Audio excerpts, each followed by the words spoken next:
Welcome, and take a slow, steady breath. You found a place of quiet history, where the distant past unfolds not with urgency, but with patience. Like the gentle creak of ancient wooden doors, slowly opening. Tonight, we journey softly into one of the most secretive corners of Imperial China. A place walled off from the outside world, layered with silk and shadow. The Forbidden City, and within it, a life few would choose yet many lived, the life of the imperial eunuch.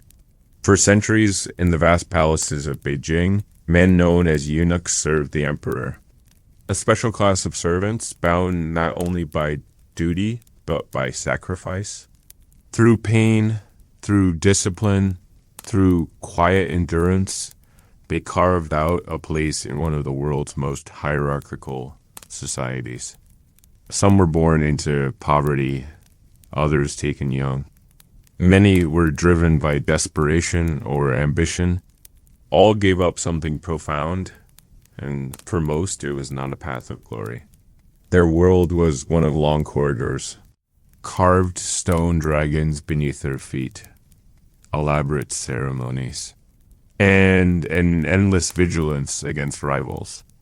Power here came not through strength of arms, but through the subtle arts of knowing when to bow, when to speak, when to hold silence. Some eunuchs would rise, becoming trusted advisors, commanders of treasure fleets, masters of imperial secrets. Many more would simply survive day by day in a rigid, enclosed world where each glance might hold danger. And the wrong word could mean ruin. Tonight, we will explore their story, from the cold realities of their beginnings, to the whispered intrigues of the Forbidden City's inner courts, from the robes they wore, rich in symbolism, to the solitary lives many led, in a palace that glittered with wealth but was thick with unseen tension. It is a story of contrasts, of beauty and hardship, of power and powerlessness. And as you listen, perhaps you'll picture those vast, silent halls, where footsteps echoed softly on stone, and beneath the painted beams of the emperor's city, a hidden world once moved, in shadow and silk. Now, let us begin. Chapter 1, Palace Prisoner, Life as a Ming Eunuch Imagine. Yourself stepping through one of the massive red gates of the Forbidden City. The morning air is crisp, touched with the faint scent of incense drifting from a nearby shrine. Above, the tiled roofs gleam gold in the early light, their corners upturned like the wings of a bird in flight. The courtyard stones beneath your feet are cool and smooth, worn by centuries of careful footsteps. You are not an honored guest, not a visiting noble, but a member of a lesser-seen caste. You are a eunuch of the imperial court. Your life within these walls is tightly controlled. Your movements and words governed by rank, duty, and an invisible web of hierarchy that stretches across the palace. Each morning begins before dawn, with quiet preparation and a shared dormitory tucked away in a side building. The beds are narrow, the blankets thin, and the chill of the stone walls never quite fades.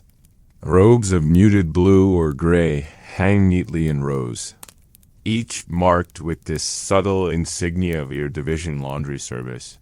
Kitchens, household management, ceremonial staff, higher-ranking eunuchs, their garments richer in color and embroidery, move with an ease born of years, navigating the palace's complex currents of favor and disfavor. A simple meal is taken in near silence steamed millet, pickled vegetables, thin soup before you are assigned your post for the day.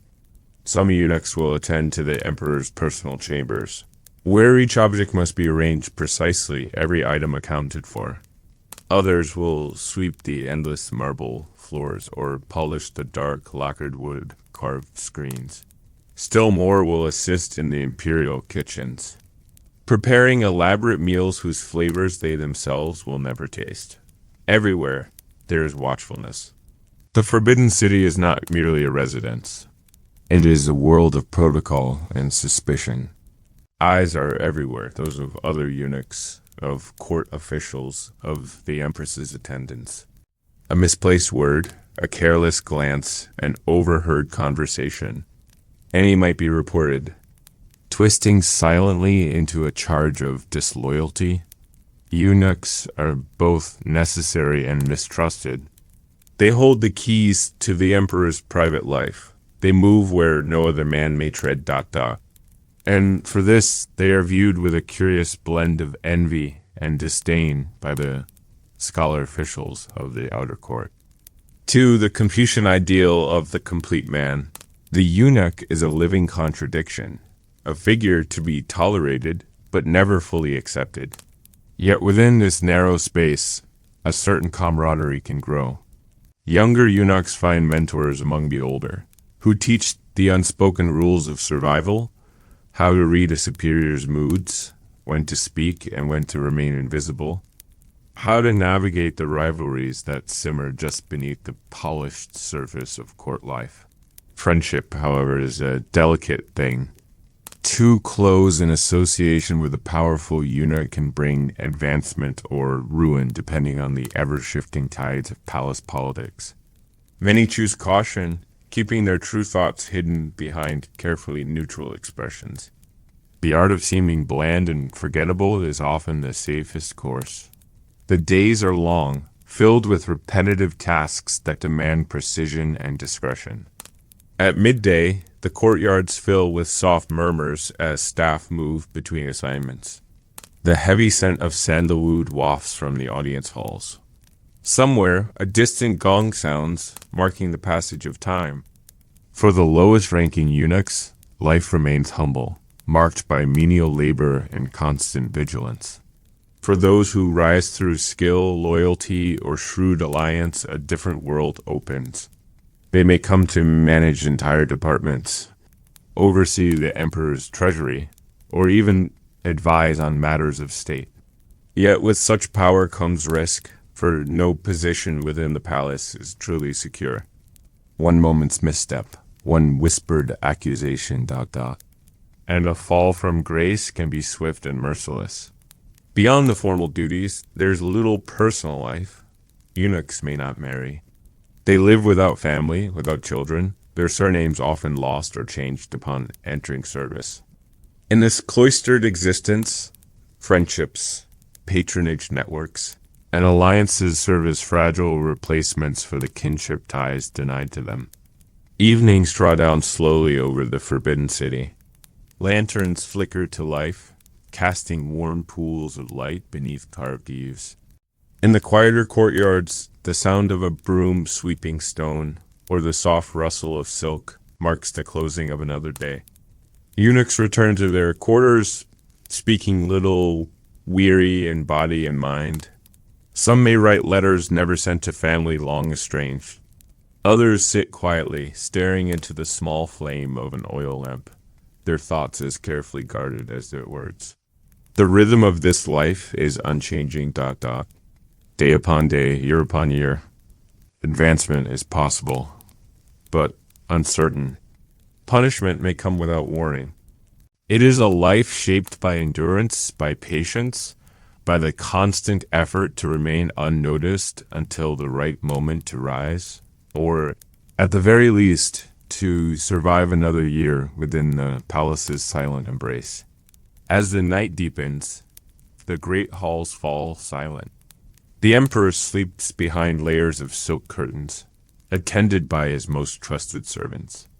Beyond those chambers, in the darkened quarters of the eunuchs, another day of careful duty awaits, just as it has for centuries.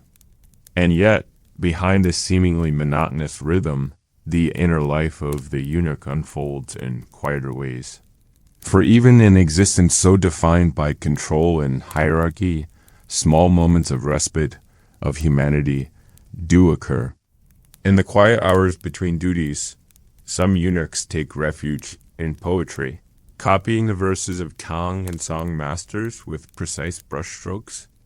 Others tend small potted plants, tiny gardens cultivated in narrow windowsills or hidden corners of the compound symbols of life and beauty in an otherwise austere world.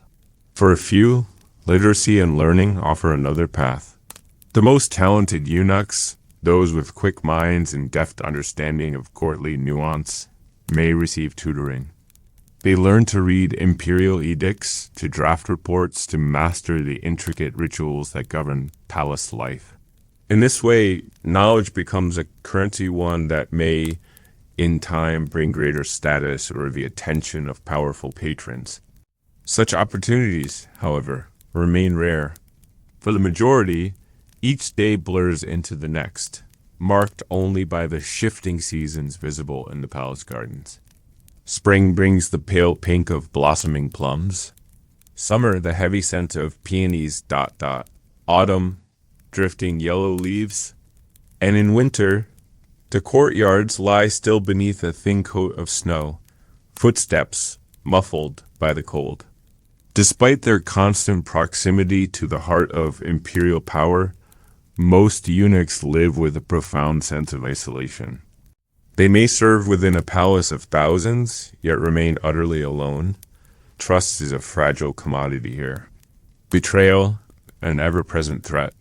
And beneath it all lies the deeper ache, the severing of ties to family, to lineage, to the ordinary rhythms of human life. Letters from home are rare, often censored, and sometimes deliberately withheld. A father's name fades from memory. A mother's face blurs with time. Without the prospect of marriage or descendants, many eunuchs devote themselves entirely to service, seeking meaning and identity in the perfection of their duties. But the costs of such devotion are not small. The constant tension of court life takes its toll. Illness is common, brought on by stress, poor nutrition, or the lingering effects of their early mutilation. Emotional weariness settles into the bones, and in moments of private reflection beneath the ever-watchful gaze of painted dragons and jade screens, some surely wonder, was this sacrifice worth the slender rewards it offers? Still, the Forbidden City has its own strange allure. Its vastness, its order, its unchanging routines, all these create a world unto itself, separate from the chaos of the outside realm. Within its red walls, time seems to flow differently, each generation of eunuchs stepping into roles shaped centuries before. Ambition, too, stirs beneath the surface. Some eunuchs, beginning from the lowest ranks, dare to dream of rising, of earning a name whispered with respect, of bending the machinery of court to their advantage. And though the path is perilous, history remembers those few who succeeded. Those who grasped the levers of power from within this world of shadows. Yet for most, the palace remains a gilded prison. Freedom lies only in dreams or in old age, should they survive long enough to be released, a fate few attain. Even in death, many eunuchs are buried without fanfare, their names recorded in sparse official registers, their lives consumed by the institution they served. And so, as the moon climbs above the curved eaves of the Forbidden City, casting long shadows across empty courtyards, the eunuchs sleep lightly. For with each dawn comes another day, another test of endurance, another careful step along a narrow path through this complex, unforgiving world. Chapter 2. The Cutting Room, the brutal making of a eunuch before. A man could ever walk the courtyards of the Forbidden City as a eunuch. He first had to endure an ordeal that would shape the rest of his life.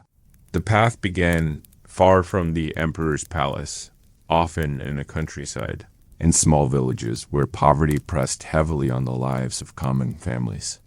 For many, the decision was not truly theirs. A struggling father might view the prospect of his son serving in the palace as a distant hope for a better life. In times of famine or war, when mouths outnumbered the available food, the thought of transforming a young boy into a eunuch, and thus removing one burden from the household, could become tragically appealing. The family might be paid a small fee, just enough to soothe their conscience. For others, it was desperation alone that led them down this path.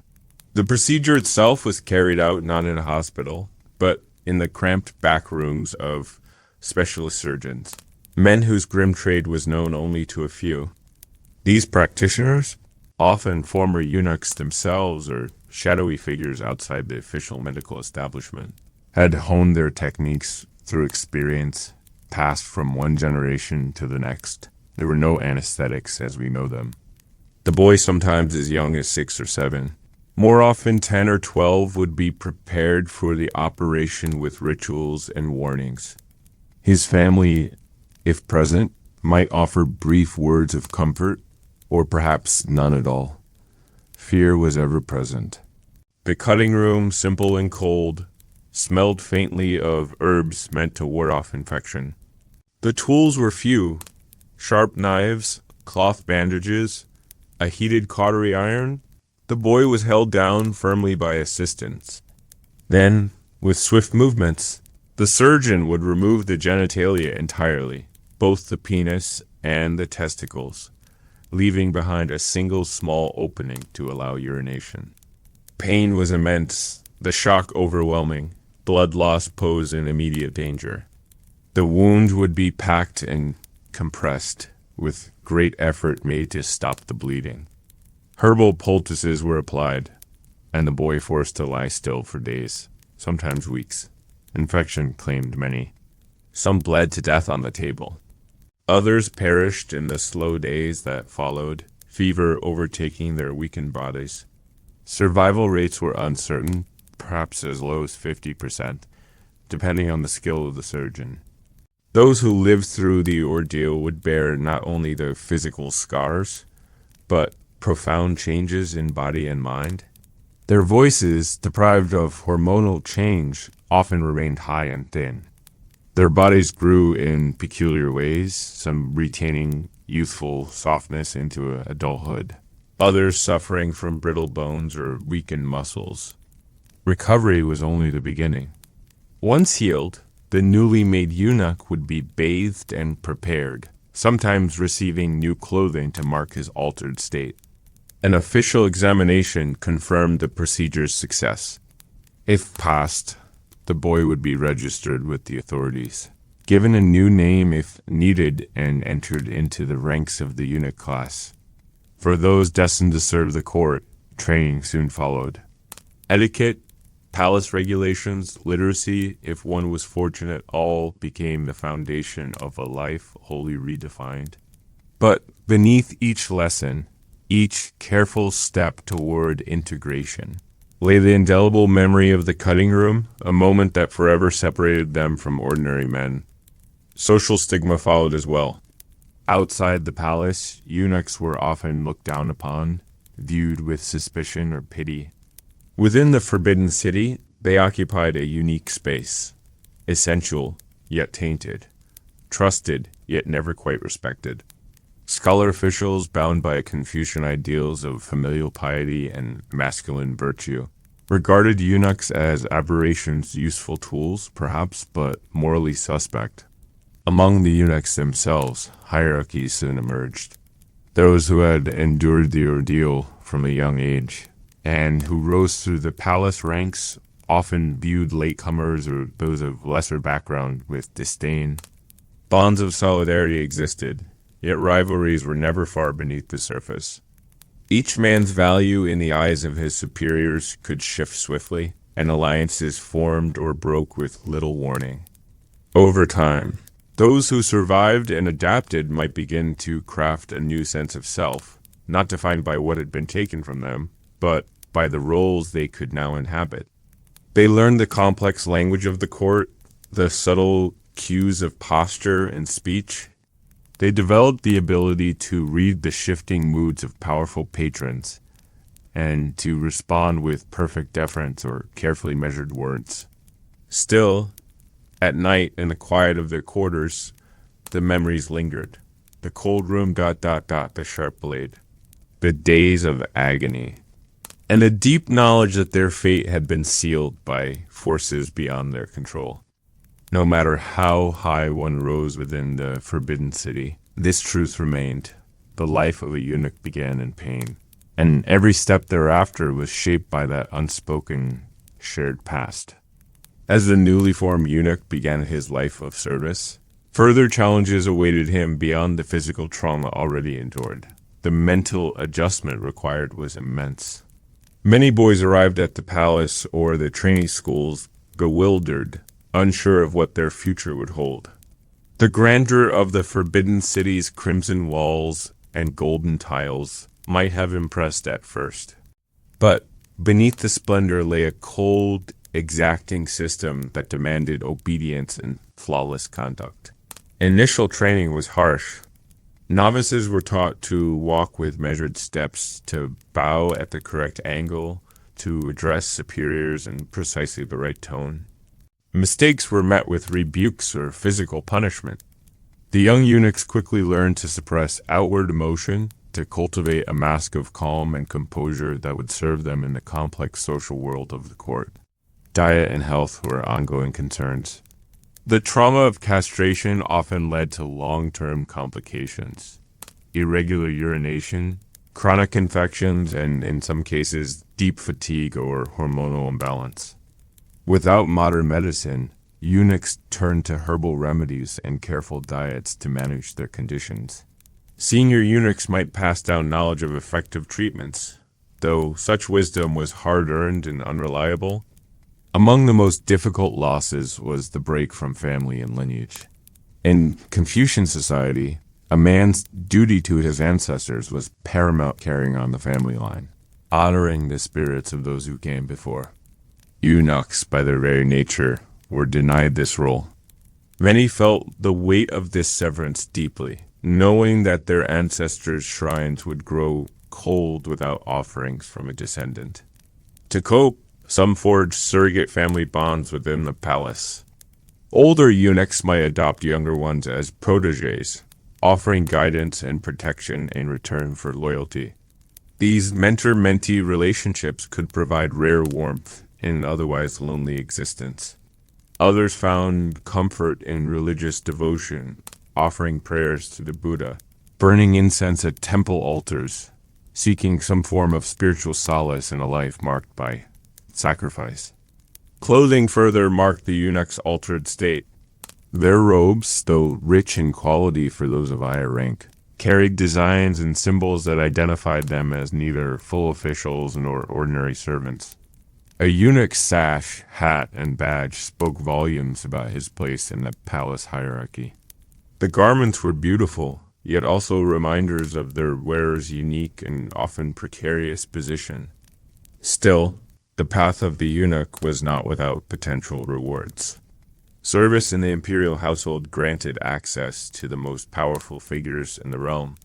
A eunuch who demonstrated intelligence, loyalty, and discretion could rise swiftly, gaining influence and material wealth. Some managed vast estates, commanded entire departments, or became confidants to the emperor himself. Yet such prominence was a double-edged sword. Court politics were ruthless, and jealousy often brewed beneath the surface. Accusations of corruption or impropriety could be fabricated by rivals, and a eunuch who once basked in imperial favor might suddenly find himself imprisoned or executed. In this world, vigilance was not merely a virtue, it was a necessity for survival. Over time, the Forbidden City shaped its eunuchs as much as they shaped it. The endless repetition of ritual, the finely tuned awareness of rank and protocol, the quiet endurance through hardship, these became second nature. And as the years passed, the memories of life before the palace gradually faded, replaced by a new identity, forged in sacrifice and duty. But even for those who attained high office, personal happiness remained elusive. The absence of family ties, the knowledge of bodily loss, and the ever-present uncertainty of imperial favor cast long shadows over even the grandest achievements. A eunuch might wear robes of silk and command the obedience of hundreds, yet still lie awake at night beneath the painted beams of his quarters, wondering what might have been had his path been different. And so the life of the eunuch begun in the pain of the cutting room, unfolded within the vast echoing spaces of the Forbidden City. A life shaped by endurance, by service, and by the quiet enduring hope that tomorrow might bring not disaster, but the chance to serve another day in the Emperor's shadow. Chapter 3. A eunuch's uniform, robes, badges, and symbols of rank as the sun rose each day over the Forbidden City. Its soft light would catch on thousands of tiles, on polished stone, and on the rich fabric of the palace's many residents. For the eunuchs, too, each day began with ritual preparation, not only of body and mind, but of appearance. In a court where even the smallest detail carried meaning, clothing became a silent language, speaking volumes about one's rank, duties, and status. For the lowest-ranking eunuchs, the daily robe was simple, plain, often in muted tones of gray or faded blue, designed to blend rather than stand out. The fabric was serviceable but unadorned, the stitching careful but without flourish. These garments marked their wearer's place at the bottom of the hierarchy, a reminder, visible to all, of duties confined to menial service. As a eunuch advanced, however, his clothing began to change. Promotion within the palace was rare, but possible, and those who rose were distinguished as much by what they wore as by what they did. Mid-level eunuchs serving in key roles, such as managing storerooms, overseeing kitchen operations, or supervising ceremonies, wore robes of deeper hue, often dyed in soft shades of green, brown, or blue-black. The fabric grew finer, the stitching more elaborate. The addition of a sash or belt marked further distinction. Wide silk sashes dyed in specific colors indicated affiliation with particular palace departments. A eunuch serving in the Department of Imperial Household Affairs might wear a sash embroidered with subtle motifs of dragons or cloud, symbols of imperial connection. The quality and decoration of this sash often reflected not only one's rank, but also one's relationships with more powerful patrons.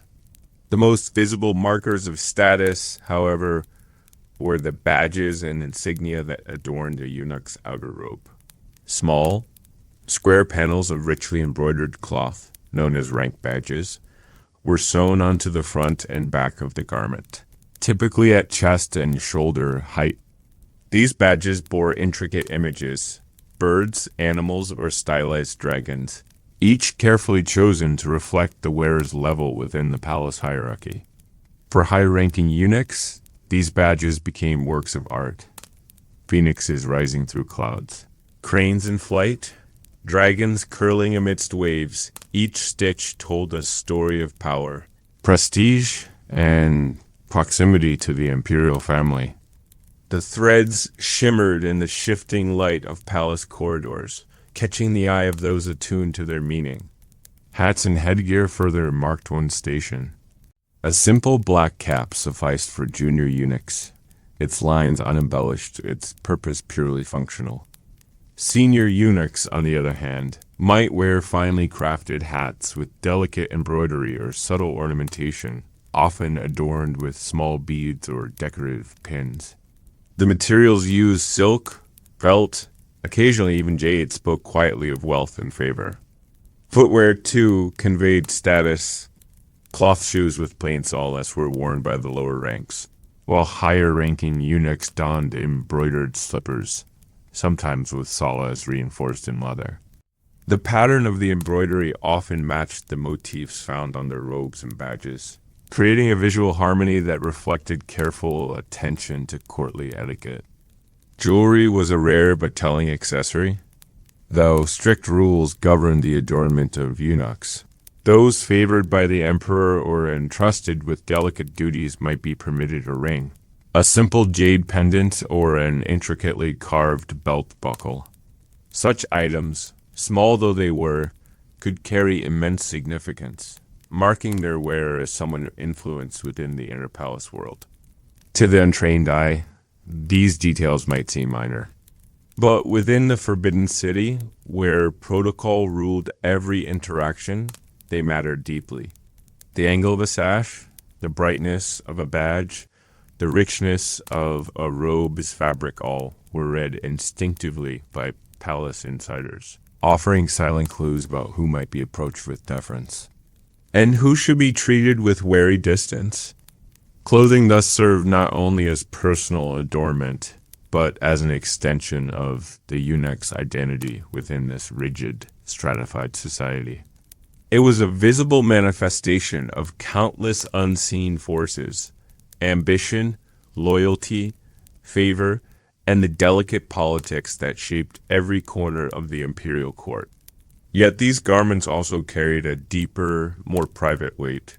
For no matter how fine the silk, no matter how intricate the embroidery, they remained the robes of a eunuch, a reminder of a past sacrifice and a present defined by service. The contrast between outer beauty and inner loss was one each wearer understood intimately.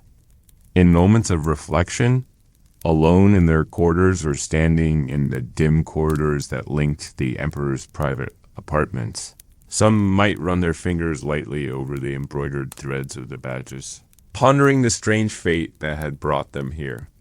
Within the splendor of the Forbidden City, surrounded by gold, jade, and porcelain, they moved through a world of ceremony and shadows defined as much by what was worn as by what was hidden. The maintenance of these garments became a daily ritual in itself. Robes of silk and fine weave demanded careful handling. Low-ranking eunuchs often tended to the garments of their superiors, ensuring they were kept free of dust, properly folded, and ready for the next day's duties. The act of dressing was deliberate, meditative, a slow layering of cloth and meaning that prepared each man to step once more into the intricate theater of palace life. Special occasions called for special robes. When imperial festivals approached, or ceremonies marked important state events, new garments were issued, robes dyed in rich reds, deep indigos or golden hues, each shade carefully prescribed by long-standing codes. Embroidery grew more elaborate, sleeves widened, collars stiffened to perfection. The garments became both shield and banner, a way of presenting the eunuch's carefully cultivated image to the watching eyes of the court. On such days, the Forbidden City itself seemed to shimmer with color. Eunuchs moved in choreographed precision through the grand halls and courtyards, their embroidered badges catching the light of lanterns and sun alike. The sound of silk rustling softly with each measured step became part of the court as living music, a quiet accompaniment to the more visible pageantry of the imperial court. Yet for all this outward display, eunuchs remained acutely aware that their robes could not erase the truths of their condition. The garments elevated, distinguished, and yet always marked them as separate, as other. Beneath the silken folds lay bodies that bore the scars of their sacrifice, and minds shaped by long years of discipline and survival. Sometimes the most favored eunuchs might receive gifts of clothing from the emperor himself, robes of special design, trimmed with fur or lined with the finest materials. To receive such a gift was not merely an honor. It was a signal to all who observed it that this eunuch held particular favor, that his words might carry unusual weight in the chambers of power, but such visibility brought danger as well. In a court rife with jealousy and intrigue, the gleam of a new robe or the sight of an especially ornate badge might spark quiet resentment among rivals. Accusations of arrogance or impropriety could follow, whispered into the ears of those in higher station. The eunuch's world was one where even beauty must be worn with care, lest it draw unwanted attention. Clothing thus became a mirror of the eunuch's life, layered, complex, fraught with meaning both public and private. The act of donning these garments each morning was an act of preparation not only for the day's tasks, but for the unspoken battles that unfolded in glances and gestures, in silences and half-formed alliances. In the privacy of their quarters, robes were folded with quiet reverence. Older eunuchs, their garments softened by years of wear, might run fingers over fading embroidery, remembering the moments of triumph or peril those threads had witnessed. For younger eunuchs, new robes might carry the weight of hope, a sign that perhaps they were beginning to ascend the long, uncertain ladder of palace service. And so, through each season, through each shifting tide of favor and fortune, the eunuch's uniform remained both constant and ever-changing, a daily reminder of who they were, of what had been lost and of what might still be gained in the shadowed halls of the Forbidden City. Chapter 4. The Halls of Whispers. Life in the Forbidden City. The Forbidden City was far more than a collection of buildings. It was a world unto itself, a living organism of ritual, politics, and whispered secrets. Within its massive red walls, the life of a eunuch unfolded in patterns both predictable and ever-shifting. From the moment one passed beneath the towering Meridian Gate, each step, each glance, each word had weight. It was here, amid jade screens and painted beams, that the eunuchs lived out their days, serving, observing, surviving. At first glance, the palace might have seemed orderly, even serene. Rows of grand halls lined immaculate courtyards. The polished marble glistened in the early light. Fountains burbled softly in secluded gardens. But beneath this surface, calm lay constant activity. Servants bustled unseen behind carved screens. Eunuchs moved quietly from chamber to chamber, their soft footsteps lost in the vastness of the stone floors.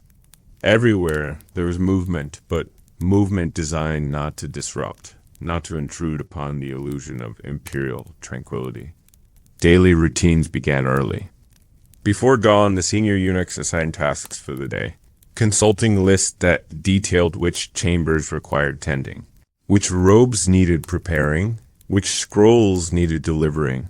Each eunuch knew his place within this complex web of duties. To deviate, to forget, to be found lacking in any way, was to invite reprimand or worse. As the emperor's household stirred, so too did the inner machinery of the court. Attendants prepared the imperial chambers, lighting incense, arranging pillows, ensuring every object was exactly where it belonged. In the kitchens, cooks, many supervised by eunuchs, began the intricate work of crafting the day's meals. Dozens of dishes were prepared, each one a small testament to the palace's wealth and sophistication. In this world of ceaseless duty, eunuchs became masters of observation. They learned to read the mood of a room by the angle of an official's bow, by the tension in a lady-in-waiting's voice, by the subtle movements of those closest to the emperor. A single misplaced word could reveal a brewing rivalry. A glance might signal shifting alliances. To survive, a eunuch had to be ever alert, ever aware of the currents flowing unseen beneath the surface of palace life. Communication was often indirect. Messages were conveyed through gestures, through subtle phrasing, through the placement of objects. A scroll left slightly ajar might indicate a superior's displeasure. A teacup set at a certain angle could signal approval. In this finely tuned environment, even silence held meaning. The Forbidden City was also a place of rigid boundaries. Eunuchs were granted access only to certain areas, depending on their rank and duties. The outer courtyards where lesser officials gathered were open to many. The inner palace, those chambers closest to the emperor and his consorts, remained the domain of only the most trusted.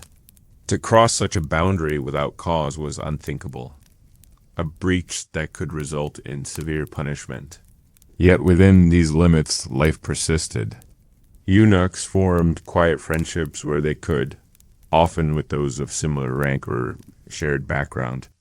Conversations were muted, conducted in the shadows between duties. A shared meal, a knowing glance, a word of caution, these small interactions offered rare comfort in a world otherwise shaped by formality and restraint. At the heart of it all was the emperor, a figure at once distant and omnipresent. His moods, his preferences, his passing whims, all shaped the daily lives of those around him.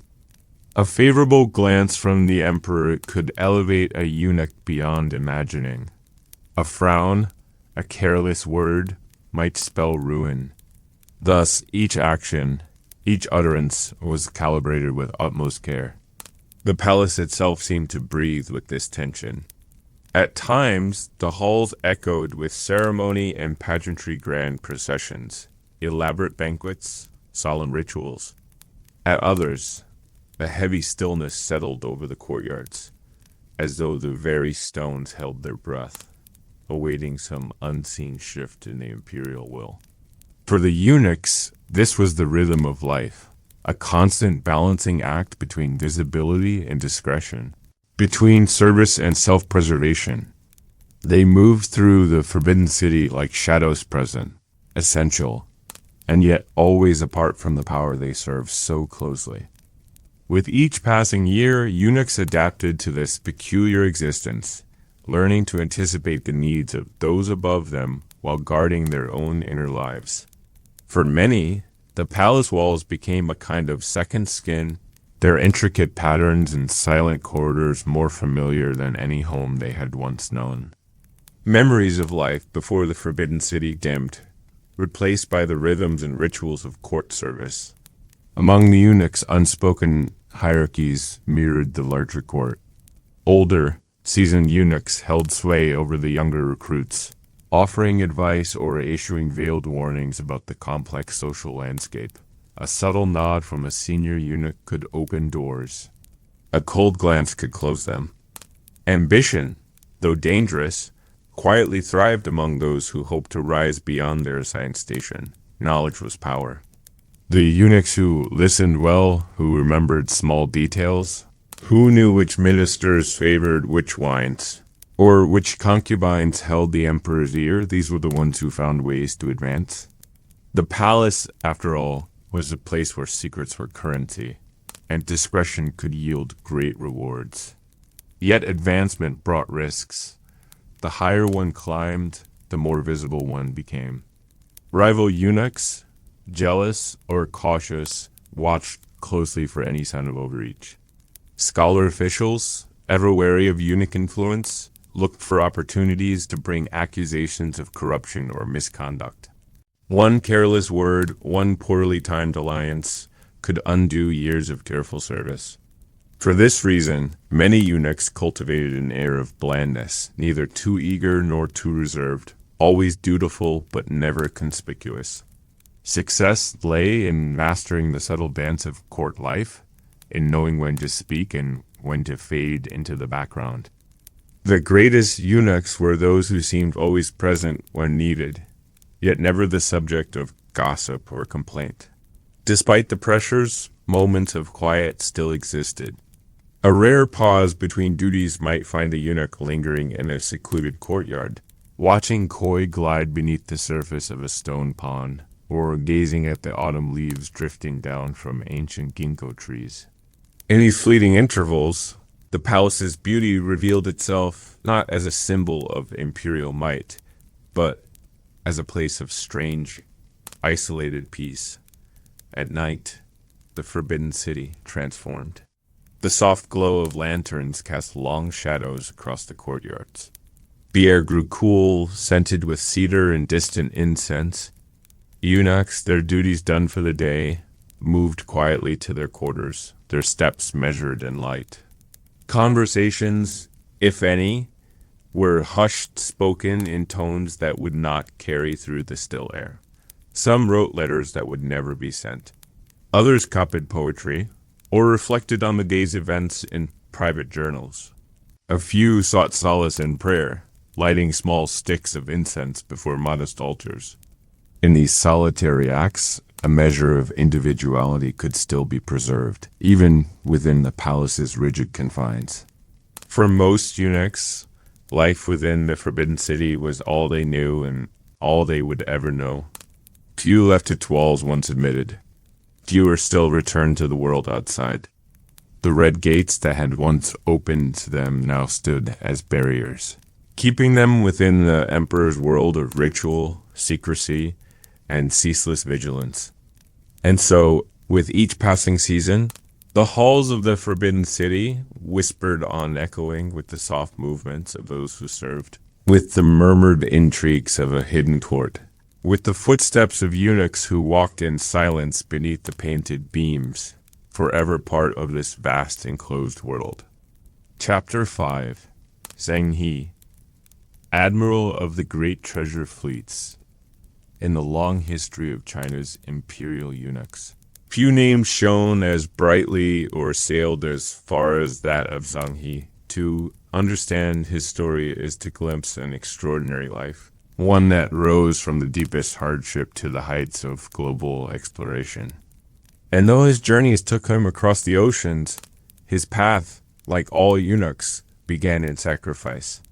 Born around 1371 in the Yunnan province, Zheng He's early years were far removed from the palace's red walls.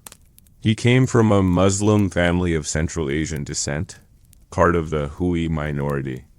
His given name was Mahi, but childhood peace would not last.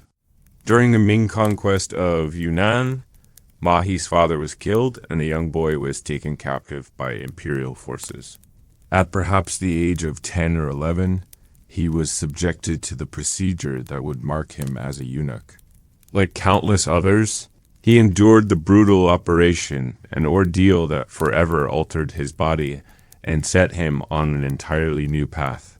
He was sent north to serve in the household of Prince Jugi, the future Yongle emperor. Here, Mahi's keen intelligence and steady nature soon distinguished him. Within the prince's court, he absorbed not only the lessons of palace life, but also the subtleties of military command and diplomacy.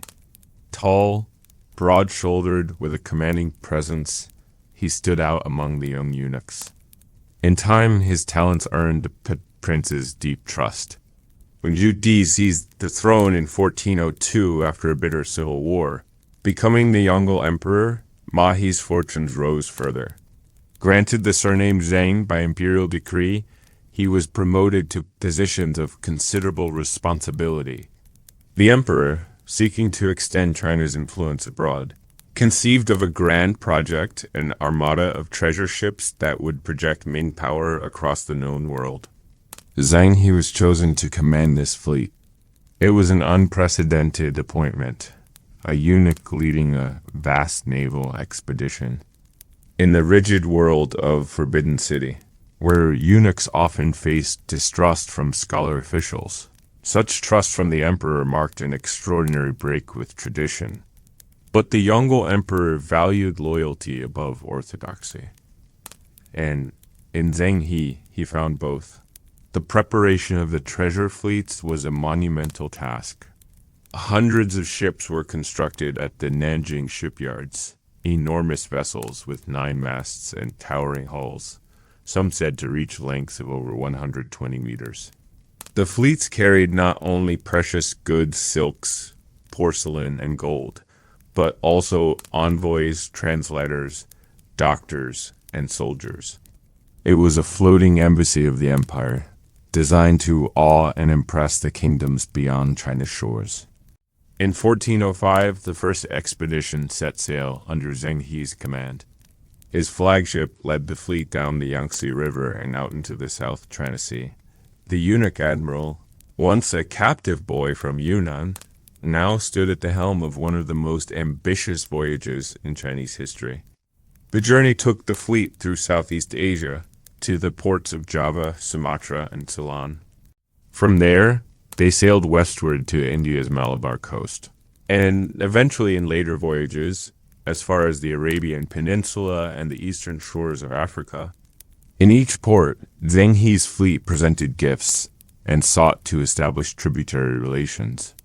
In return, foreign rulers offered exotic goods, gems, spices, rare animals that would astonish the Ming court. Throughout these expeditions, Zheng He proved himself not only a skilled navigator, but a master diplomat and strategist. He navigated local politics with care, forged alliances, and, when necessary, demonstrated the fleet's military strength. His voyages were as much about diplomacy as they were about discovery. And yet, Zheng He remained ever conscious of his place. Though he stood as admiral of the fleet, commanding thousands of sailors and soldiers, he never forgot that he was, first and foremost, a servant of the emperor, a eunuch whose rise to prominence was tied to imperial favor. Humility and deference marked his reports and correspondence, even as his reputation grew across distant lands. In the Forbidden City, news of the expedition's successes bolstered Zheng He's standing. He returned from each voyage laden with tribute, his fleets greeted with great ceremony. The emperor rewarded him with titles and honors, further solidifying his unique position within the court. But with each voyage, the risks grew. Storms battered the great ships. Foreign encounters did not always end peacefully. And back in Beijing, court politics continued to turn. Factions opposed to Eunuch influence eyed Zheng He's power with suspicion, seeking to undermine his legacy.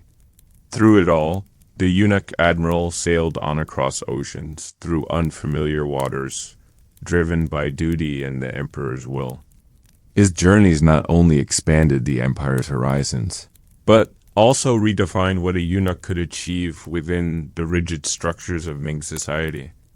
Zheng He's voyages continued over 3 decades, each more ambitious than the last. Between 1405 and 1433, he led 7 great expeditions, each fleet composed of hundreds of ships and tens of thousands of men. These were not merely trading ventures, but acts of statecraft, grand displays of the Ming dynasty's reach and splendor. The ships themselves were marvels.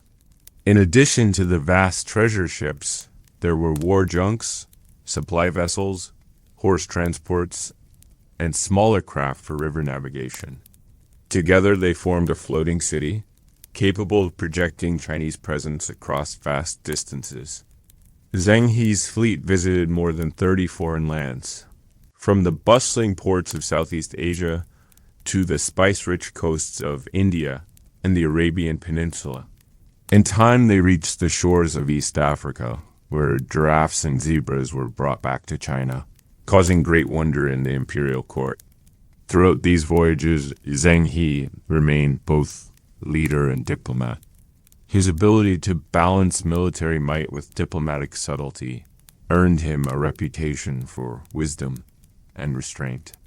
He negotiated alliances, mediated disputes between local rulers, and carried out the emperor's will with unwavering loyalty. And yet, for all his success abroad, Zheng He's position at court remained delicate. The scholar official class viewed eunuchs with deep suspicion, and many resented the vast resources devoted to the treasure fleets. Factions argued that the expeditions drained the imperial treasury and distracted from the empire's true needs. As emperors changed and court politics shifted, the tide of support for further voyages began to wane. Zheng He, aging and perhaps weary from years at sea, conducted his final expedition in 1431, sailing once more to India and the Arabian lands. He died sometime during or shortly after this final voyage, likely in Calicut, though some accounts suggest he may have returned to China. In death, as in life, Zheng He occupied a unique place in Ming history. Revered by many, resented by some, he stood as a testament to what a eunuch through loyalty, intelligence, and sheer determination could achieve. His legacy lived on not only in the diplomatic ties he forged, but in the stories and legends that grew around his name. For the eunuchs who remained within the Forbidden City, Xinhi's career offered both inspiration and caution. It showed that greatness was possible, even from the lowest beginnings. But it also reminded them that imperial favor could shift as easily as the winds at sea. Back in the palace, as the great treasure ships faded into history, the rhythms of eunuch life continued unchanged. They moved through the painted halls and guarded courtyards, their footsteps soft upon stone, their lives once again bound to the narrow corridors of imperial service. Yet in quiet moments, perhaps, some looked to the stars and thought of the vast oceans he had crossed and of the distant lands beyond the palace walls. They would never see but which one of their own had once touched. Chapter 6. Serving the Dragon. Waiting on the Emperor to serve the Emperor of China, Son of Heaven.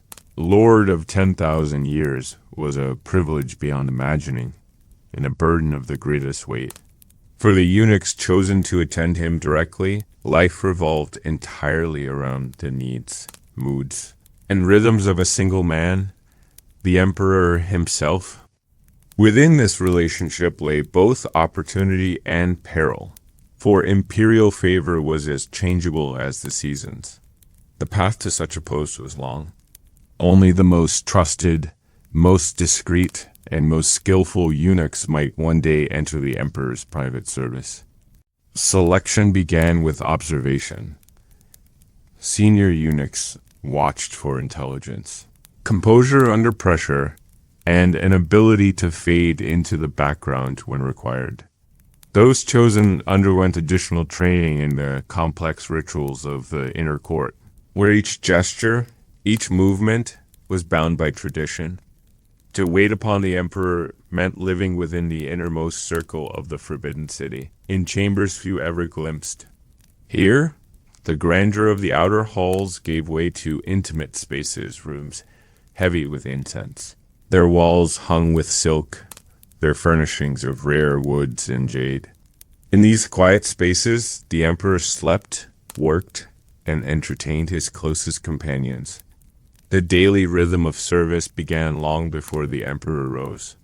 Eunuchs prepared the imperial robes, carefully laid out in prescribed order-selected jewelry and accessories, ensured that washing water was properly heated and scented, and that the first meal of the day would meet the emperor's exact preferences. Once the emperor stirred, each movement followed strict form.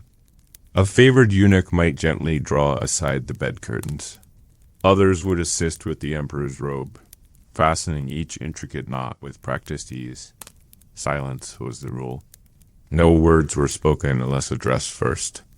A misplaced sound could irritate the emperor, a dangerous outcome for those so close to his person.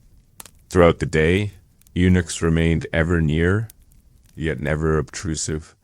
They fetched scrolls, prepared ink and brushes, served tea, or quietly attended to small tasks. In audiences with ministers or foreign envoys, they moved soundlessly, managing the flow of documents and ensuring that ceremonial details proceeded flawlessly. Above all, discretion was paramount.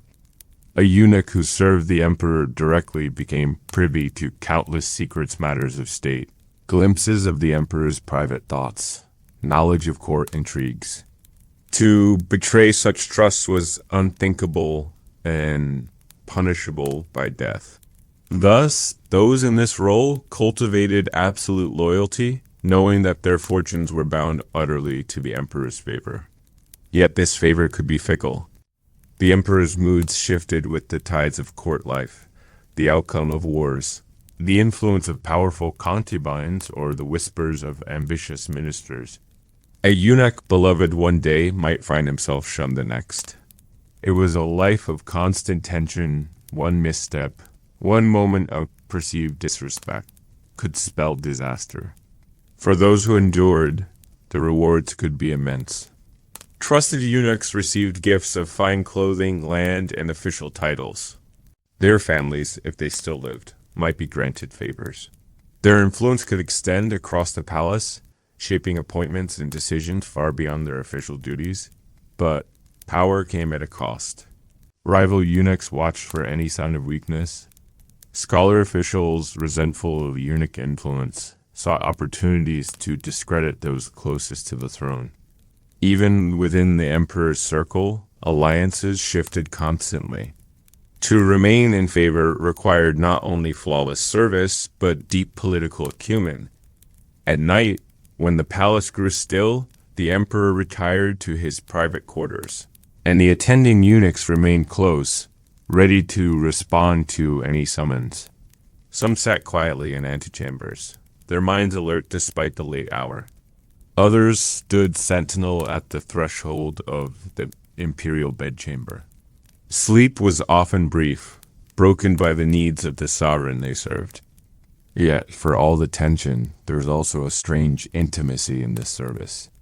To assist the emperor in his daily life, to witness his unguarded moments, to be among the few he permitted into his inner world, this created a bond, however unequal, between servant and master. It was a relationship fraught with risk, but also filled with meaning for those who held such rare trust. And so, the eunuchs who served the dragon of the empire moved always with care, with grace, with caution, with the unspoken knowledge that their place in this most privileged circle could vanish with the dawn. For many eunuchs, years spent in close service to the emperor brought both personal transformation and subtle weariness. The ceaseless vigilance required the constant balancing of proximity and humility, shaped their every movement. Over time, they became masters of invisibility, present when needed, yet never intrusive. Attuned to the faintest shift in imperial mood, yet never assuming too much. This cultivated detachment was both shield and necessity. To grow too attached, to hope too openly for lasting favor, was dangerous in a world where imperial affection might wane without warning. Instead, the wisest eunuchs embraced a philosophy of service, to give all, to expect little, and to find satisfaction in duty performed well. Beyond the emperor's private quarters, their influence often extended into the larger workings of the palace. A trusted eunuch might oversee the flow of memorials and petitions to the throne, shaping which voices reached the emperor's ear. Others managed the imperial treasury, controlled access to rare gifts, or supervised the appointments of junior palace staff. In such roles, even subtle decisions could ripple outward, affecting court dynamics in unseen ways. Yet with every gain in influence came greater scrutiny. Scholar officials, wary of eunuch power, recorded every perceived excess, every rumor of corruption. Factions within the court whispered against them, urging restraint, seeking opportunities to curb their ascent. Some emperors sought to balance this tension, rewarding loyal eunuchs while attempting to limit their reach. Others, more trusting or more isolated, came to rely heavily on their closest attendants, creating an atmosphere in which eunuch authority quietly expanded. Each reign brought its own patterns of favor and suspicion, shaping the lives of those who served within the imperial shadow. For the eunuchs themselves, personal life remained deeply constrained. Though granted honors and wealth, they lacked the ordinary ties of family and lineage. Friendships within the palace were fragile, often complicated by rivalry and ambition. Few could afford to trust fully in a world where alliances shifted with the winds of the imperial will. In moments of solitude, some turned to spiritual pursuits, seeking solace in Buddhist teachings or Taoist contemplation. Others poured their energy into acts of patronage funding temples, commissioning works of art, or supporting scholars in hopes of leaving a mark that might outlast their time at court.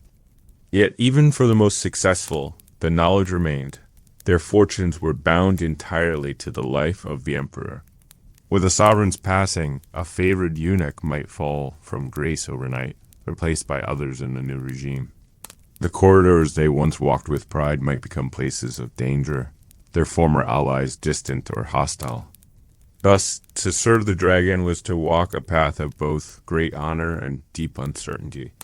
It demanded constant awareness, unflagging devotion, and the wisdom to navigate the ever-shifting landscape of the Forbidden City. And so, through the long days of court ceremony and the still nights of private service, the eunuchs closest to the throne moved with quiet purpose, servants of the empire's greatest power, and prisoners of its most demanding role. Chapter 7, Rivalry and Revenge. Eunuch power struggles beneath the polished surface of the Forbidden City's grandeur. Beneath the rituals and reverence that shape daily life, another world existed, a world of intrigue, rivalry, and quiet conflict. For the eunuchs who served within the palace, survival required not only flawless performance, but also a sharp understanding of this hidden realm. The stakes were high. Favor with the emperor or powerful concubine could bring sudden wealth, rapid promotion, or coveted appointments. But such gains inevitably bred resentment, attracting the envy of other eunuchs and the suspicion of scholar officials. In a court where power was never secure, rivalries flared and alliances shifted with dizzying speed. These struggles were rarely open. Violence was forbidden within the palace, and overt acts of hostility could bring swift punishment. Instead, the weapons of choice were subtler: whispered slander, forged documents, manipulated rumors.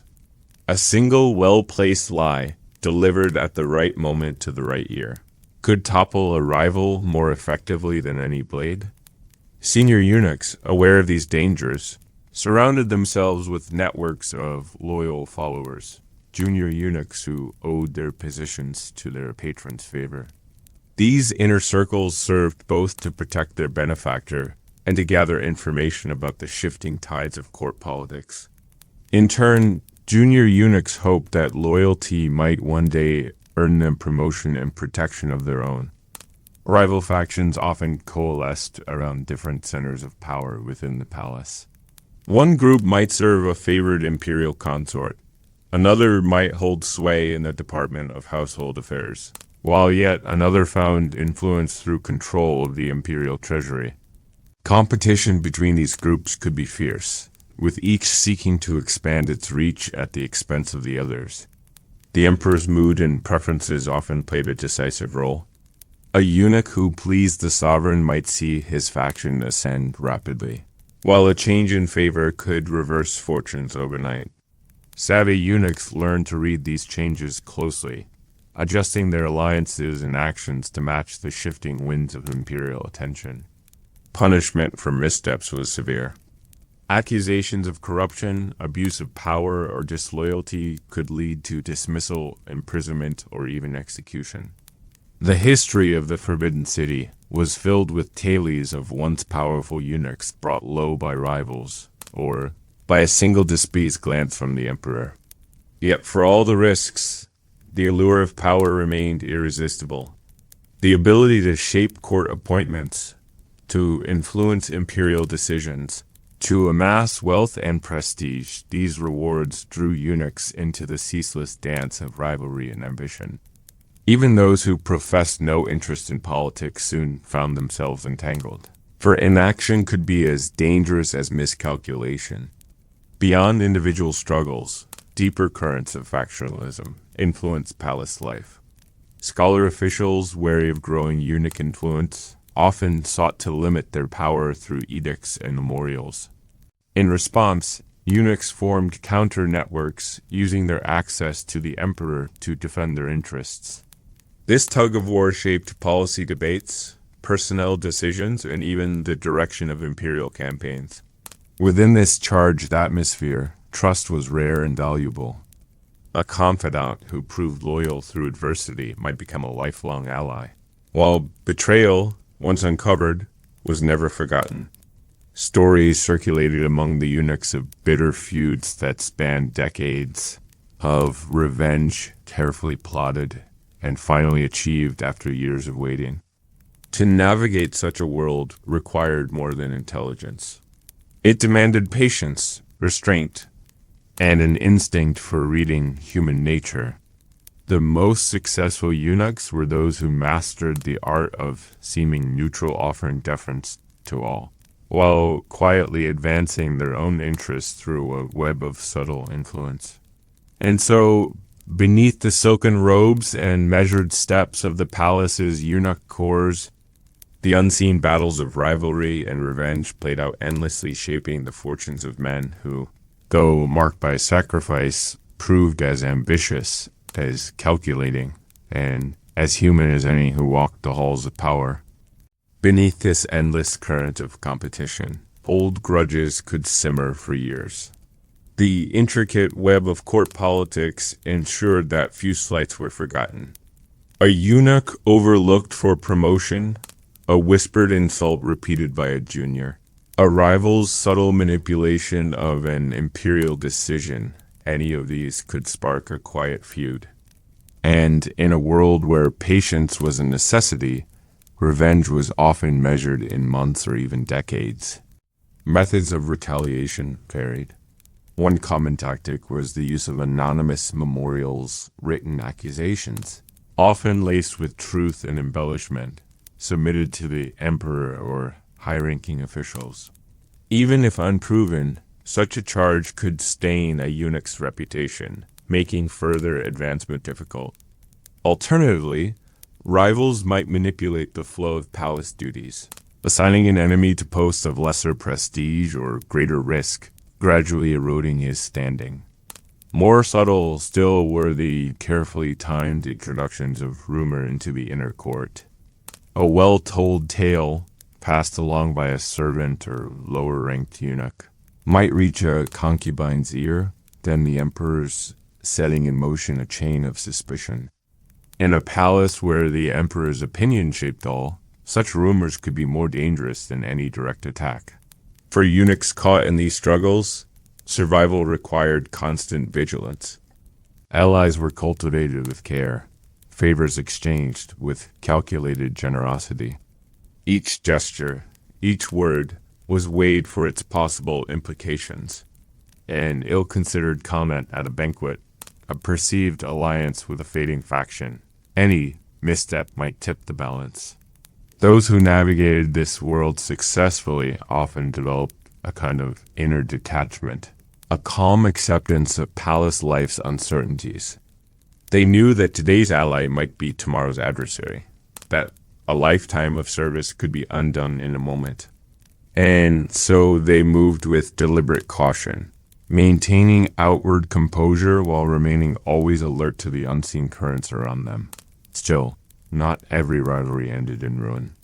Some eunuchs, recognizing the dangers of prolonged conflict, sought resolution through quiet negotiation. A well-timed gift, a shared act of patronage, a gesture of public reconciliation, these could, at times, turn enmity into wary alliance. The most adept eunuchs understood that survival often depended on knowing when to fight and when to step aside. Yet for others, the thirst for revenge could not be quenched. Tales circulated of eunuchs who waited years to see an enemy fall, who engineered the gradual erosion of a rival as influence, or who seized the moment to strike when imperial favor shifted. Such stories, passed in hushed tones within the servants' quarters, served as both caution and inspiration to those still climbing the palace hierarchy. Even death did not always end these struggles. In the intricate tapestry of palace life, the fall of one eunuch could ripple outward, drawing allies and enemies alike into new conflicts. Properties confiscated, protégés dismissed, networks disrupted. The consequences of a single downfall often reshaped the balance of power across the court. And so the cycle continued. Behind the painted screens and jade-inlaid doors beneath the solemn rituals of imperial ceremony, the eunuchs of the forbidden city lived lives defined not only by service, but by the ceaseless dance of rivalry and revenge, a dance from which few could ever fully step away. Chapter 8. The Secrets of the Forbidden City. The Forbidden City, with its vast courtyards, soaring gates, and layered roofs, presented an image of imperial grandeur to all who beheld it. Yet beneath this imposing surface, a more private world existed, one woven from secrets, hidden passages, and silent rituals. For the eunuchs who lived and served within these walls, the palace was not merely a stage for official life, but a labyrinth of unseen spaces and stories, known only to those who had walked its corridors for years. The physical layout of the Forbidden City itself fostered secrecy. Spanning over 180 acres with nearly 1,000 separate buildings, the complex was designed to control movement and obscure sightlines. Walls divided sections of the palace, gates restricted access, and courtyards isolated functional areas. From one vantage point, it was nearly impossible to grasp the entirety of the space. Even those who spent their lives within the palace often knew only certain parts intimately. Hidden among the grand halls were narrow side passages, servants' stairways, and locked doors that led to storage rooms or forgotten chambers. Senior eunuchs, familiar with every twist and turn, could navigate these lesser-known routes with ease, avoiding public spaces when discretion was required.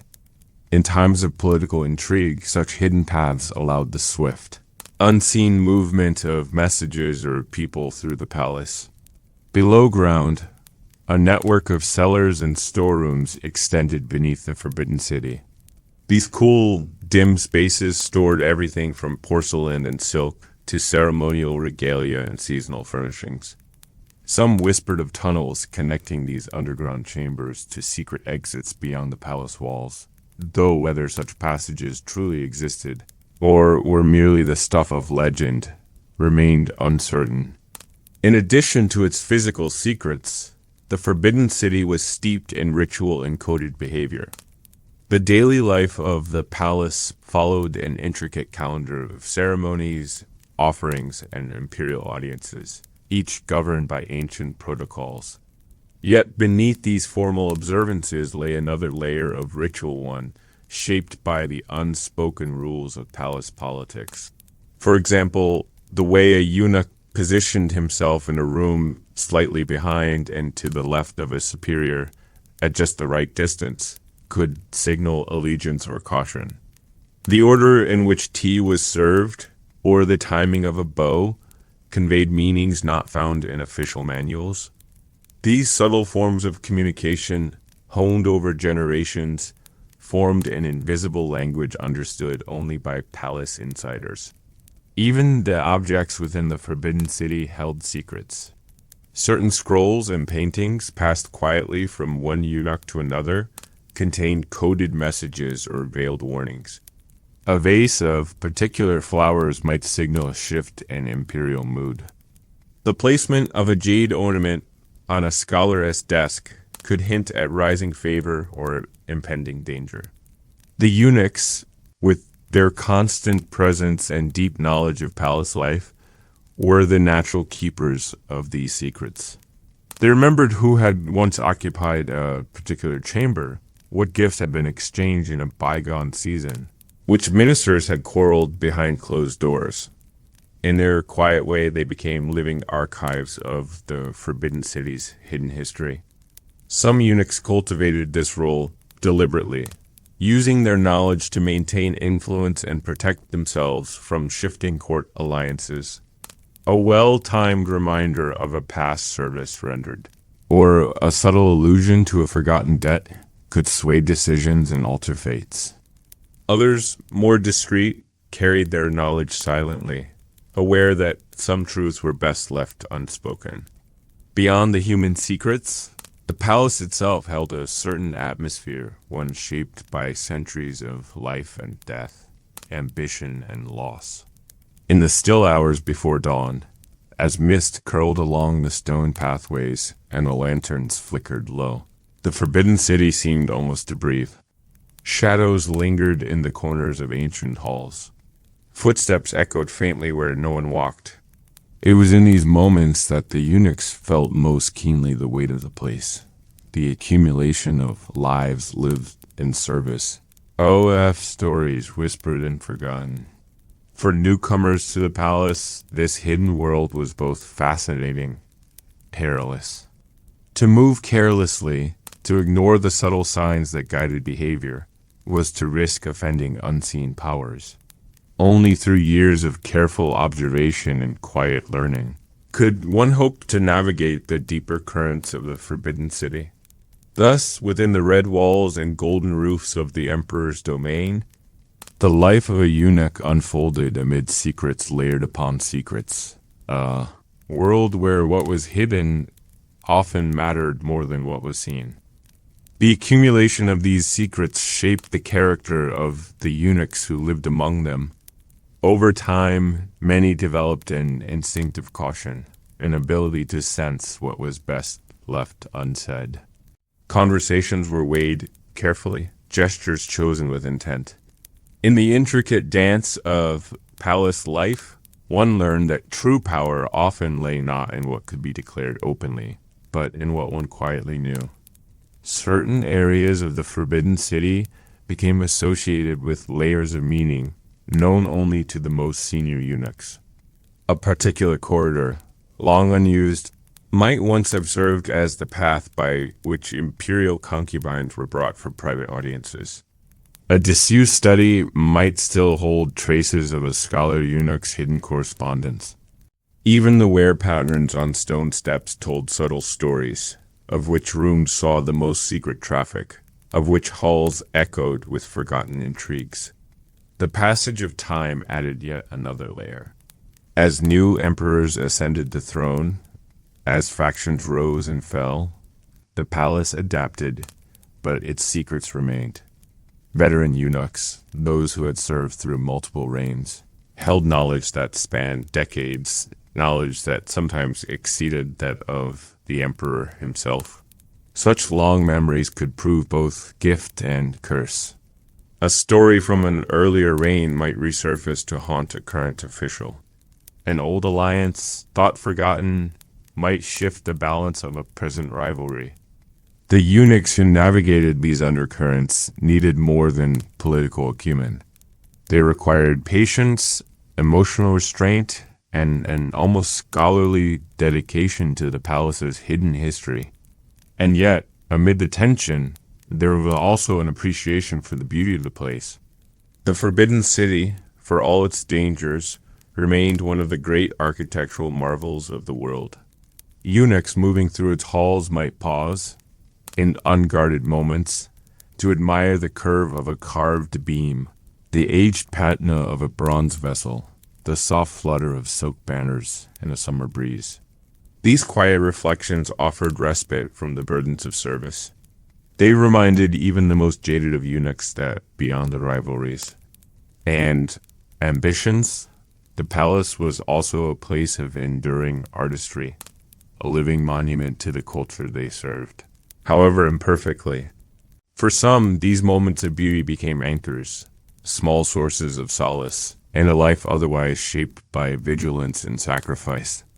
A favored courtyard, a hidden garden, a particular view of the moon over tiled roofs.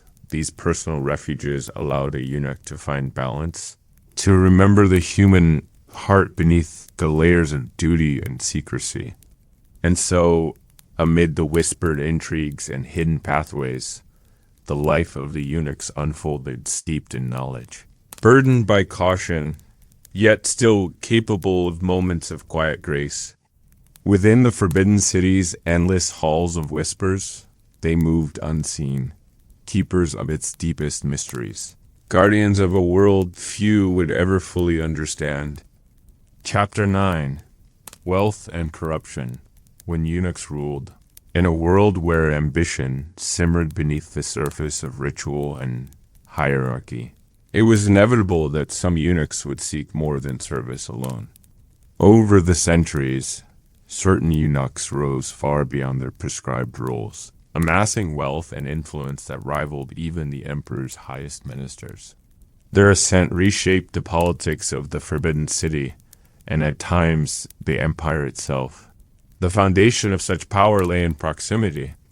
A eunuch who served in the emperor's personal chambers, or who managed the flow of petitions and memorials, wielded quiet but significant influence.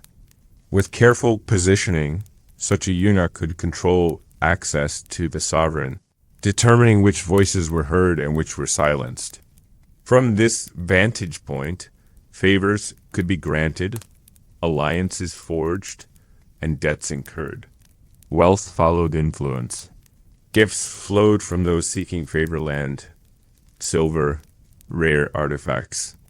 High-ranking eunuchs were often granted official titles, enabling them to collect taxes, oversee commercial enterprises, or manage imperial estates. Some controlled the operations of salt and tea monopolies. Others supervised lucrative trade with foreign merchants. In time, their private treasuries swelled, filling hidden vaults with gold and jade. This wealth was displayed with deliberate subtlety. A eunuch of high standing might commission a splendid residence within the capital, its gardens filled with rare plants and its walls hung with fine scrolls. Banquets were held for favored officials or fellow eunuchs, the tables laden with delicacies from across the empire. Yet all was done with an awareness of courtly propriety. Excess drew unwanted scrutiny, and the wise tempered ostentation with restraint. Corruption, of course, flourished in the shadows. Bribes changed hands quietly. Appointments were sold behind closed doors. A eunuch might arrange for a relative of an ally to receive a lucrative post, or expedite a merchant's license in exchange for a share of future profits. So long as these dealings remained discreet, few objected. Indeed, they were accepted as part of the unspoken economy of palace life. But when greed grew unchecked, resentment followed. Scholar officials, already mistrustful of eunuch influence, seized upon any sign of corruption to press for reform. Memorials were submitted to the emperor, decrying the erosion of moral standards and the unchecked power of palace servants. In response, emperors alternately protected their favorites or ordered sweeping purges, depending on their own inclinations and the political winds of the moment. Among the eunuchs themselves, wealth became both shield and target. A rich eunuch could command loyalty, reward followers, and weather temporary setbacks. Yet great fortune also bred jealousy. Rivals plotted, allies shifted, and the threat of sudden downfall loomed over even the most established figures. Some eunuchs, mindful of these dangers, chose a quieter path, accumulating modest wealth, cultivating a reputation for integrity, and avoiding entanglements that might draw the ire of powerful factions. Others embraced ambition fully, seeking to shape the court itself through patronage and intrigue. The latter path offered the greatest rewards, but also the greatest risks. In rare instances, eunuchs rose to positions of near absolute power, controlling imperial decisions, directing military campaigns, or shaping foreign policy. Such dominance, however, is rarely long-lived. Sooner or later, opposition gathered among scholar officials, military commanders, or even within the imperial family. The history of the Ming court is marked by sudden reversals. A eunuch once at the pinnacle of influence arrested in a midnight raid, his property seized, his allies scattered. And yet, despite these perils, the allure of wealth and power endured. Each generation produced new figures who sought to climb the palace's hidden ladders, driven by ambition, necessity, or the simple desire to leave behind the humble origins from which most eunuchs came. For those who succeeded, the rewards were immense. But the price was constant vigilance, a life lived in the shadows of envy and suspicion. To rise was to invite challenge. To fall was to risk everything. And so the cycle continued, shaping the fortunes of eunuchs and the course of the Forbidden City's secret history alike. The contrast between wealth and personal solitude was a striking feature of this life. A eunuch might preside over vast holdings, properties, goods, even fleets of trading vessels, yet at day's end, he returned to quarters without family or heirs. The riches accumulated over years of careful scheming could not erase the fact that he belonged to no lineage, that his legacy rested on fragile political ties and shifting imperial favor. To address this void, many powerful eunuchs engaged in acts of public generosity. Temples were restored, schools endowed, bridges built, all bearing inscriptions of their patronage. These acts served both to enhance reputation and to soften the resentment of officials and commoners alike. By positioning themselves as benefactors of the empire, they saw a form of lasting remembrance, one that might outlive the inevitable reversals of fortune at court. Yet, such efforts did not always shield them. When political purges came, they swept aside benefactors and profiteers alike. One day, a eunuch might command the respect of governors and generals. The next, he faced charges of treason or corruption. Palaces were searched, treasures confiscated, titles stripped away. Some were imprisoned, others exiled to distant provinces, a few executed with chilling swiftness. Stories of such downfalls circulated widely among palace staff, serving as cautionary tales for the ambitious. Yet, they also fed a certain fatalism. In a world where tomorrow's fortunes were unknowable, many chose to seize what they could while the opportunity lasted. Better to grasp wealth and influence, however fleeting, than to pass unnoticed and unremembered.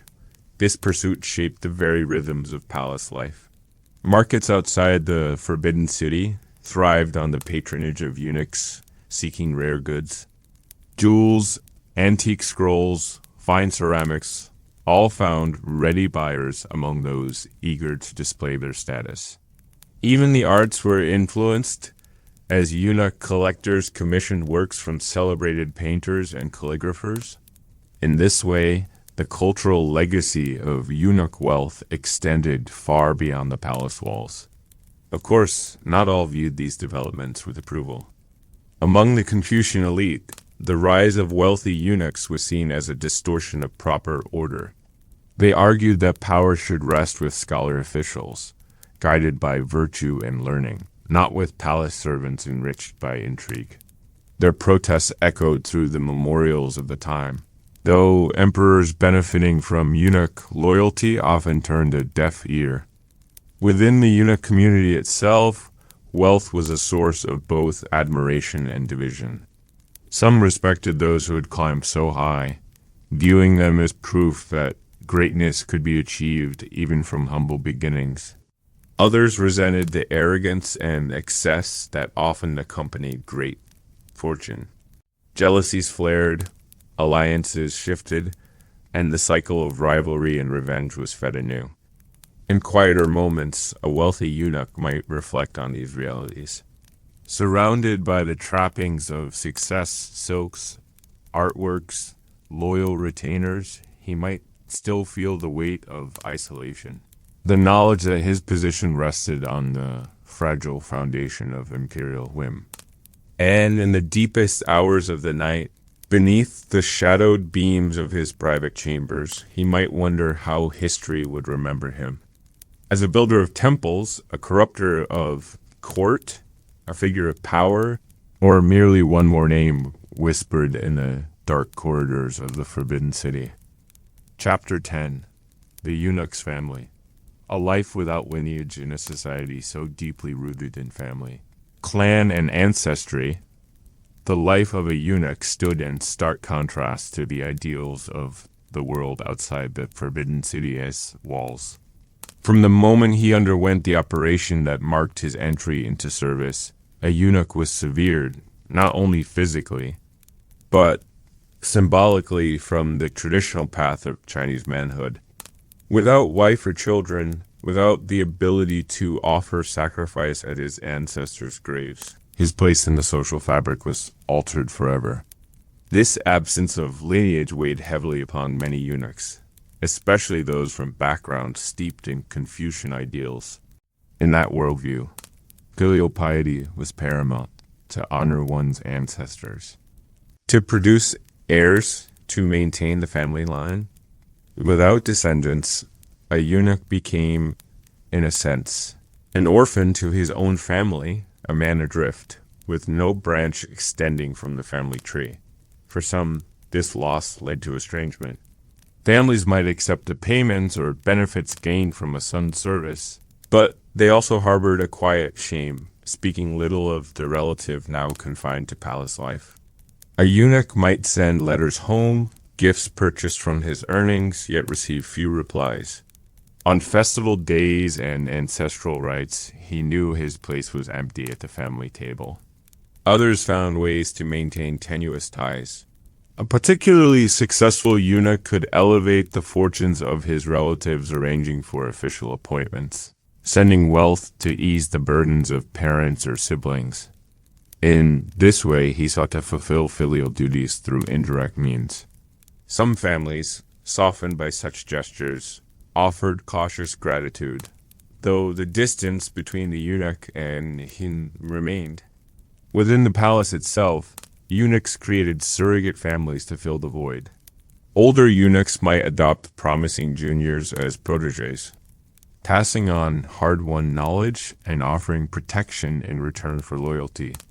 These mentor-mentee relationships often carried the emotional weight of father and son, providing structure and belonging in a world otherwise marked by isolation. Friendships, too, served as a kind of chosen kinship. Shared hardship forged bonds that could endure for decades. In the quiet hours after duties were done, groups of eunuchs gathered in private quarters, sharing simple meals, exchanging stories, and finding solace in company that understood the peculiar burdens of their lives. Yet, the longing for deeper connection often remained. Some eunuchs, especially those who rose to positions of wealth and influence, sought to adopt heirs' young male relatives or trusted juniors, who would inherit their property and tend to their ancestral rights. Through such adoptions, they attempted to bridge the gap left by their condition, to ensure that their names would not vanish without remembrance. The imperial court, aware of these practices, sometimes regulated them carefully. Official approval was required for certain adoptions, and the legal status of eunuch households remained ambiguous. Yet within the informal economy of palace life, these arrangements flourished, providing a measure of comfort to those who could not otherwise claim family. Despite such efforts, a sense of impermanence often shadowed the eunuch's life. Unlike the scholar officials whose lineages were recorded in family genealogies, whose ancestral halls preserved their memory, eunuchs faced the reality that they might pass from the world with little trace. Their names, while recorded in palace archives, were rarely celebrated beyond the walls of the Forbidden City. In response, many sought to leave other legacies. Temples bore inscriptions of their donations. Schools taught children whose education they had funded. Bridges and wells stood as silent monuments to their generosity. Through such acts, they reached beyond the limits of bloodline, carving a place for themselves in the broader story of the realm. Yet, even amid these public gestures, the private ache remained.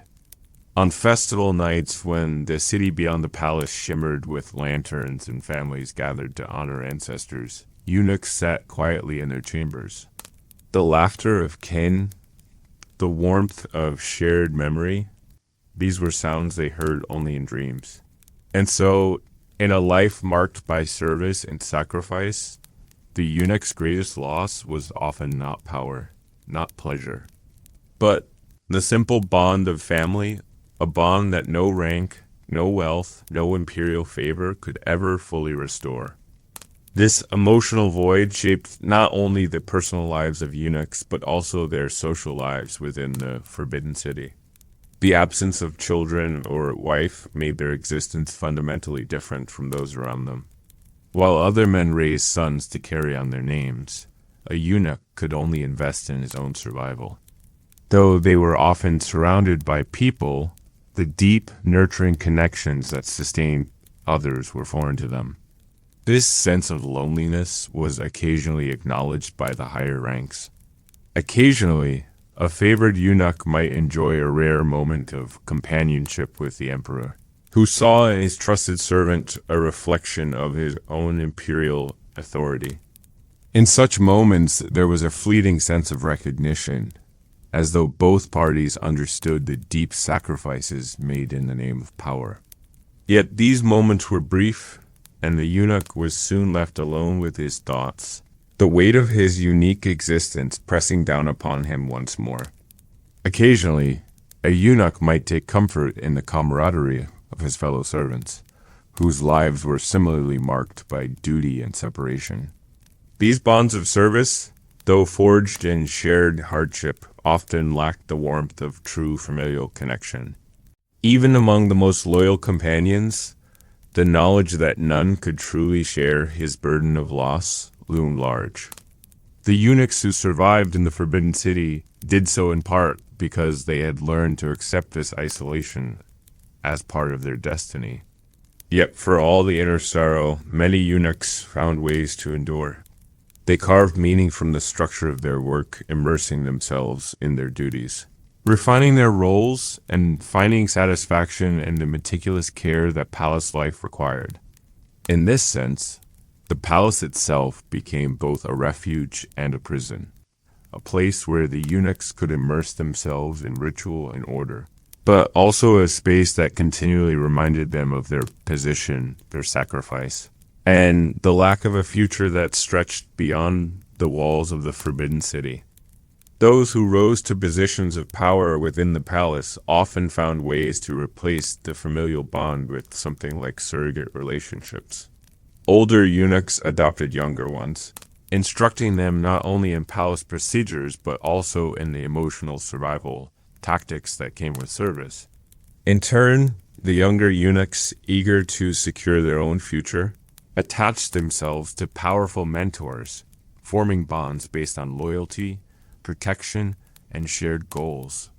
These surrogate families, while providing some emotional solace, were often marred by the competitive atmosphere of court life, where ambition could always overshadow affection. Yet, for all the challenges, there were moments of quiet peace. A eunuch might take solace in the small joys that palace life occasionally offered. The beauty of the emperor's garden in full bloom, the sound of soft rain on the palace roof at night, the fleeting stillness of dawn as the sun slowly warmed the vast courtyards. These moments, though brief, were reminders that even in a life shaped by sacrifice, beauty and peace could still be found in the smallest of things. In the end, the eunuch's life was a paradox.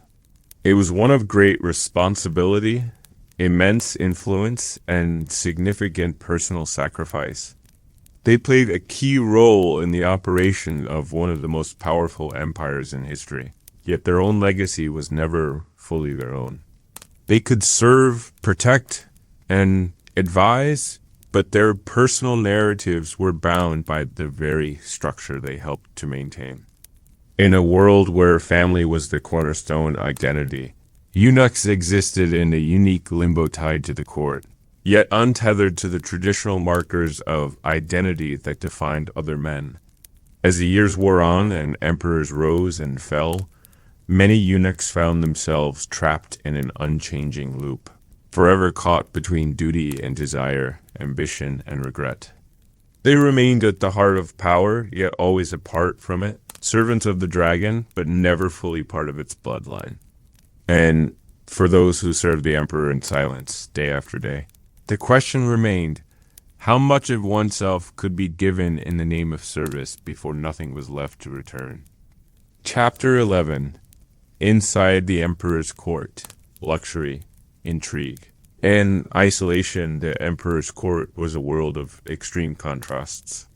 It was a place of untold wealth and lavish indulgence, where jewels and silks glittered in the flickering light of oil lamps, where golden plates were laden with rare delicacies, and where the most beautiful dancers performed their slow, graceful routines, beneath the watchful eyes of the imperial family.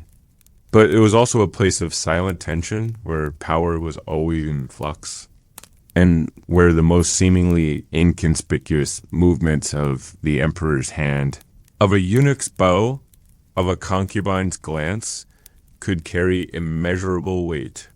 For the eunuchs who served within the emperor's court, this duality defined their existence.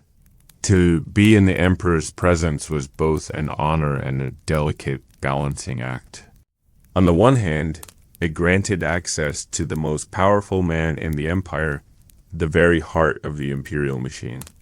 On the other, it placed the eunuch at the mercy of courtly intrigue, power struggles, and the impermanence of imperial favor. At first glance, the emperor's court seemed idyllic. Surrounded by rare works of art, gold and silver artifacts, and silken curtains, the atmosphere was one of almost surreal serenity. Yet the beauty of the emperor's court masked a deeper undercurrent of isolation and emotional distance.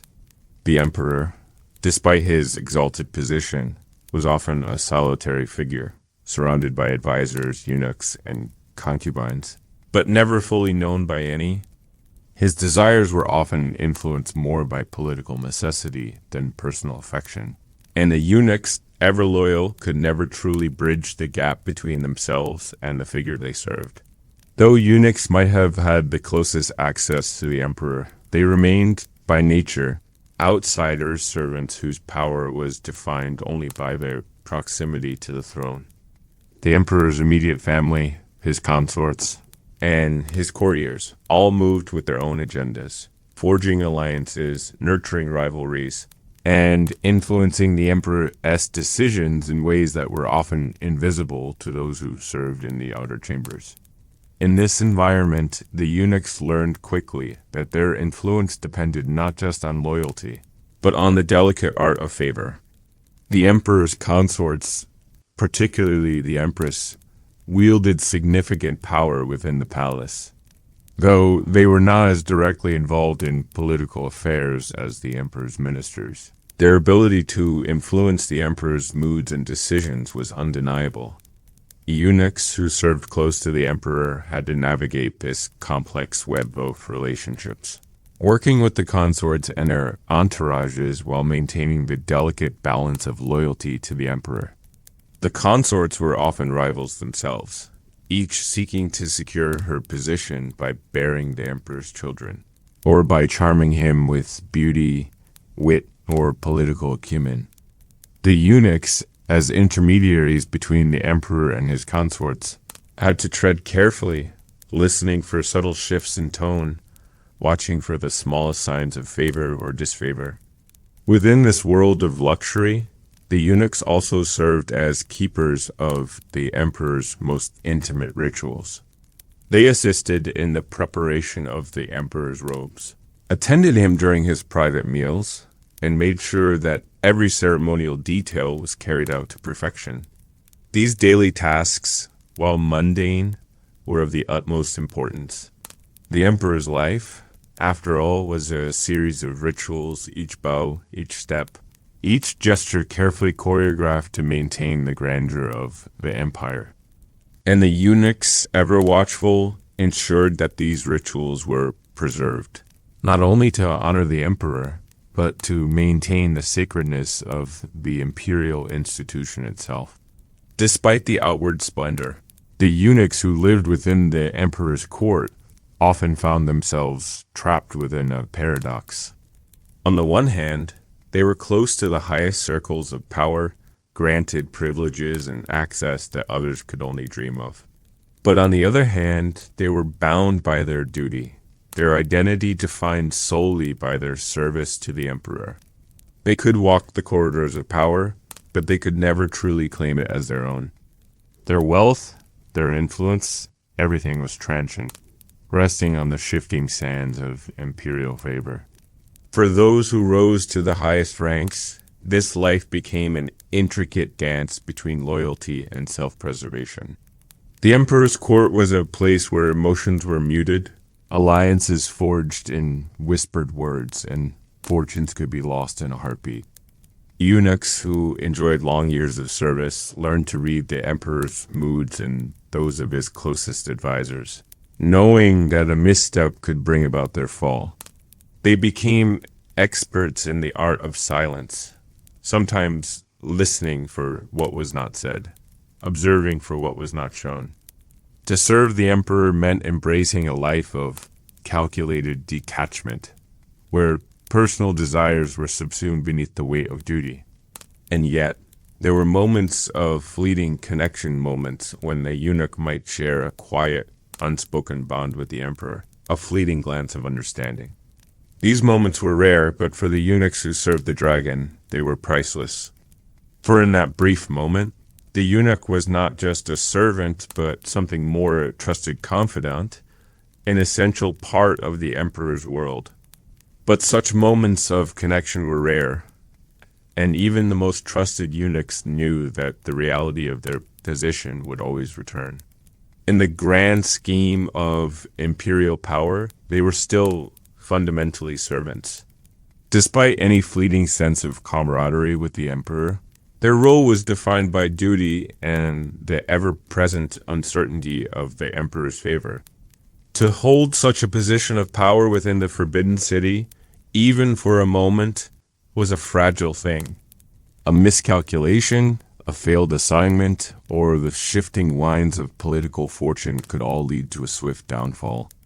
Eunuchs who had risen to the top often watched the corridors of power with a quiet wariness, knowing that their place within the emperor's inner circle was a constant balancing act.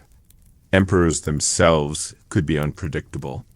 A sudden change in mood, a shift in the imperial agenda, or the influence of a new concubine or advisor could lead to changes in the eunuch's roles.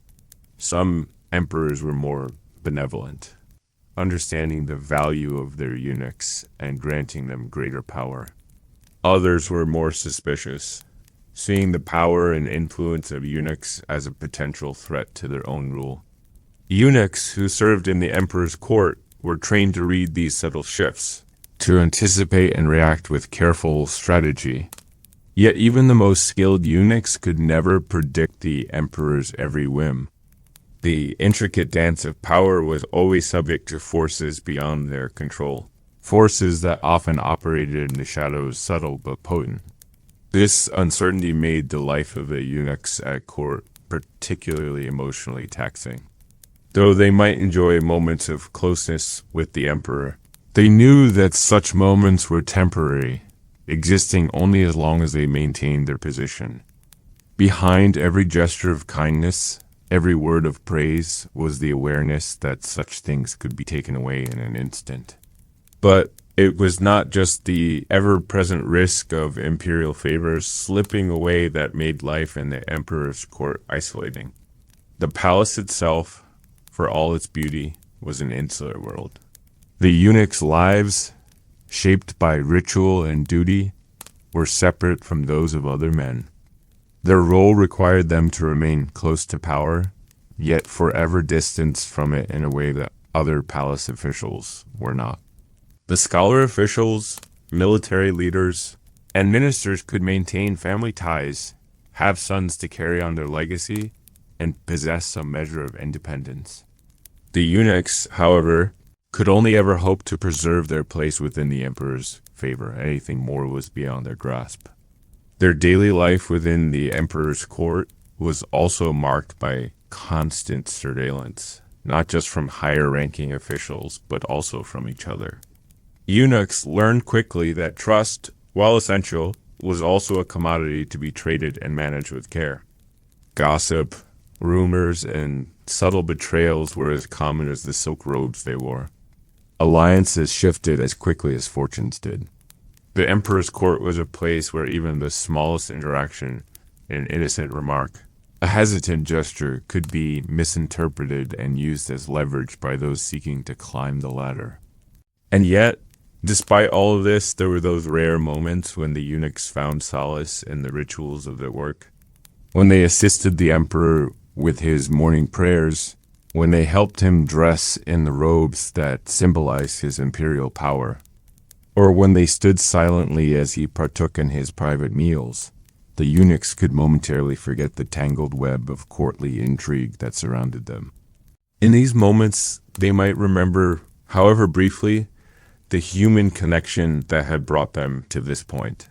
The eunuchs who served the emperor directly often found themselves caught between two worlds, that of powerful emperor they served, and the silent world, duty and sacrifice that defined their lives.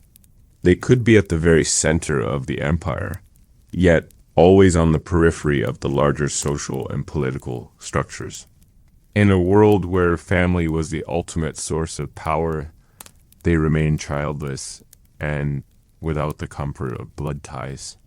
In the emperor's court, eunuchs were both necessary and expendable, cherished for their service, but ultimately always replaceable.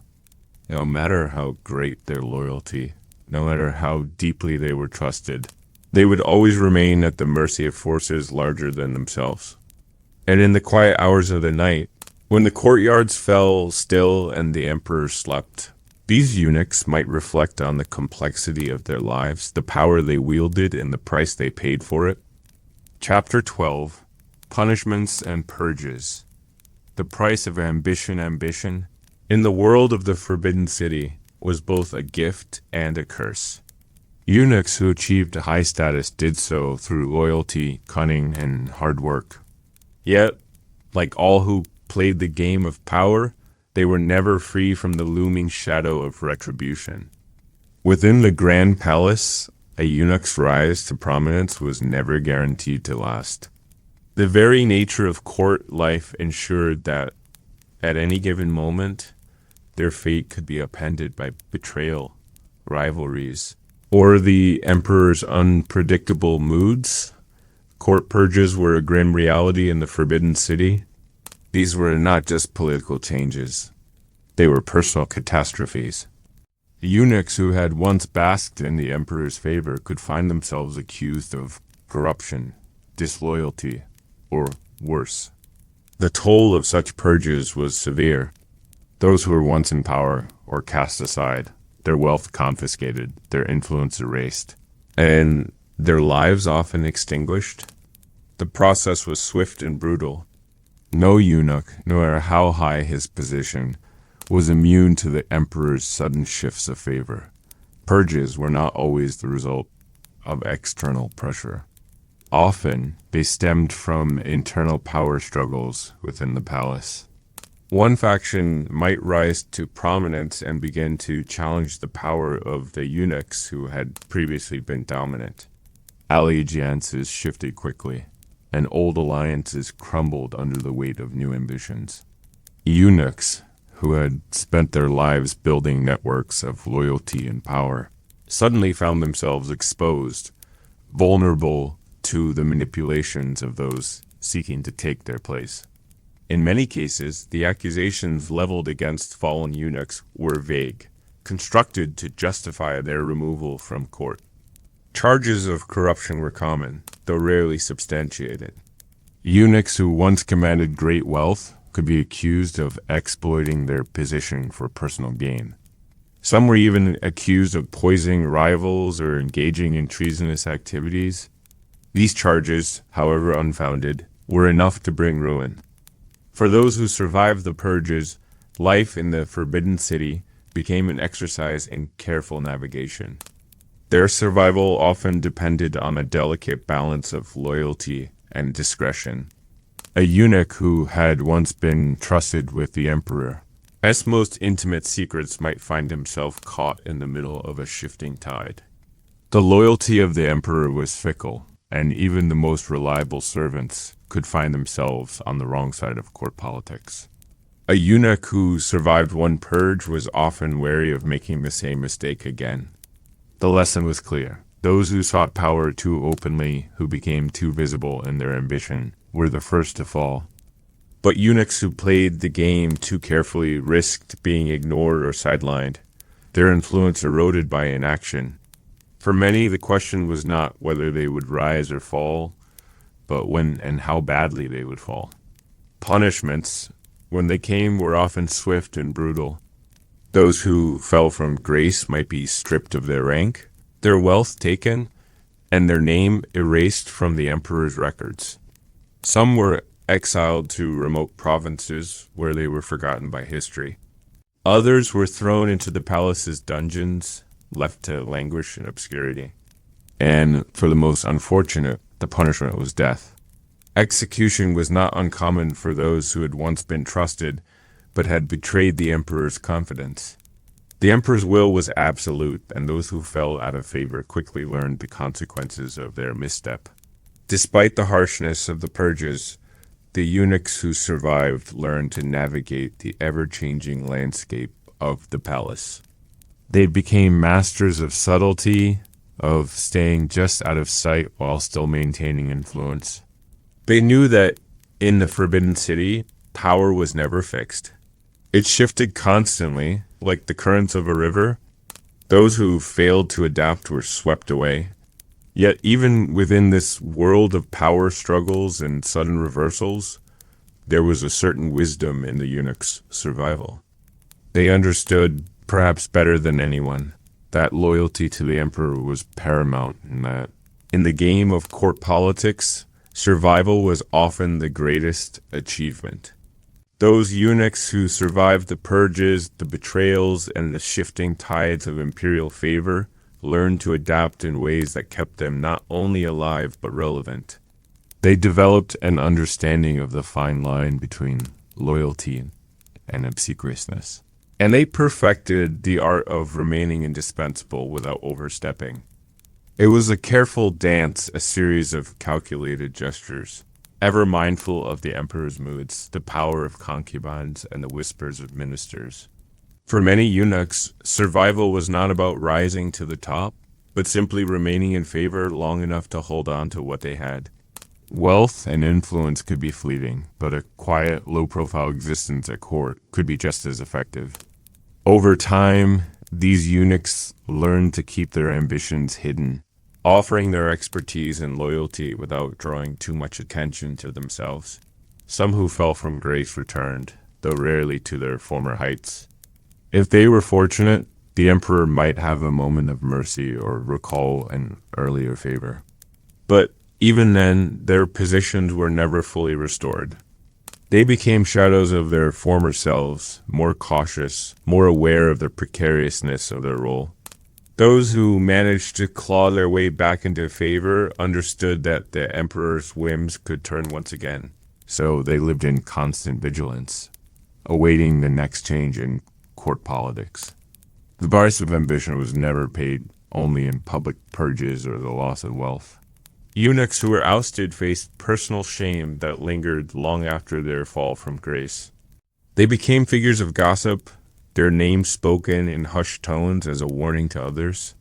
Even among their peers, they were no longer seen as powerful figures, but as examples of what happened to those who had overreached. Their fall served as a reminder of the delicate balance of palace life, where the most prominent could swiftly become the most powerless. But there were also those who chose a different path, seeking to avoid the traps of imperial favor altogether. Some eunuchs, knowing the dangers of becoming too visible, spent their careers serving quietly in less significant positions. They maintained loyalty, but their goals were not to accumulate wealth or status. These eunuchs were often the most content living lives defined by their service, but free from the anxieties that plagued their more ambitious counterparts. Their reward was peace, the peace of knowing that, while they may never rise to prominence, they would also never be swept away in the current of court politics. In the grand narrative of the Forbidden City, their names are often forgotten.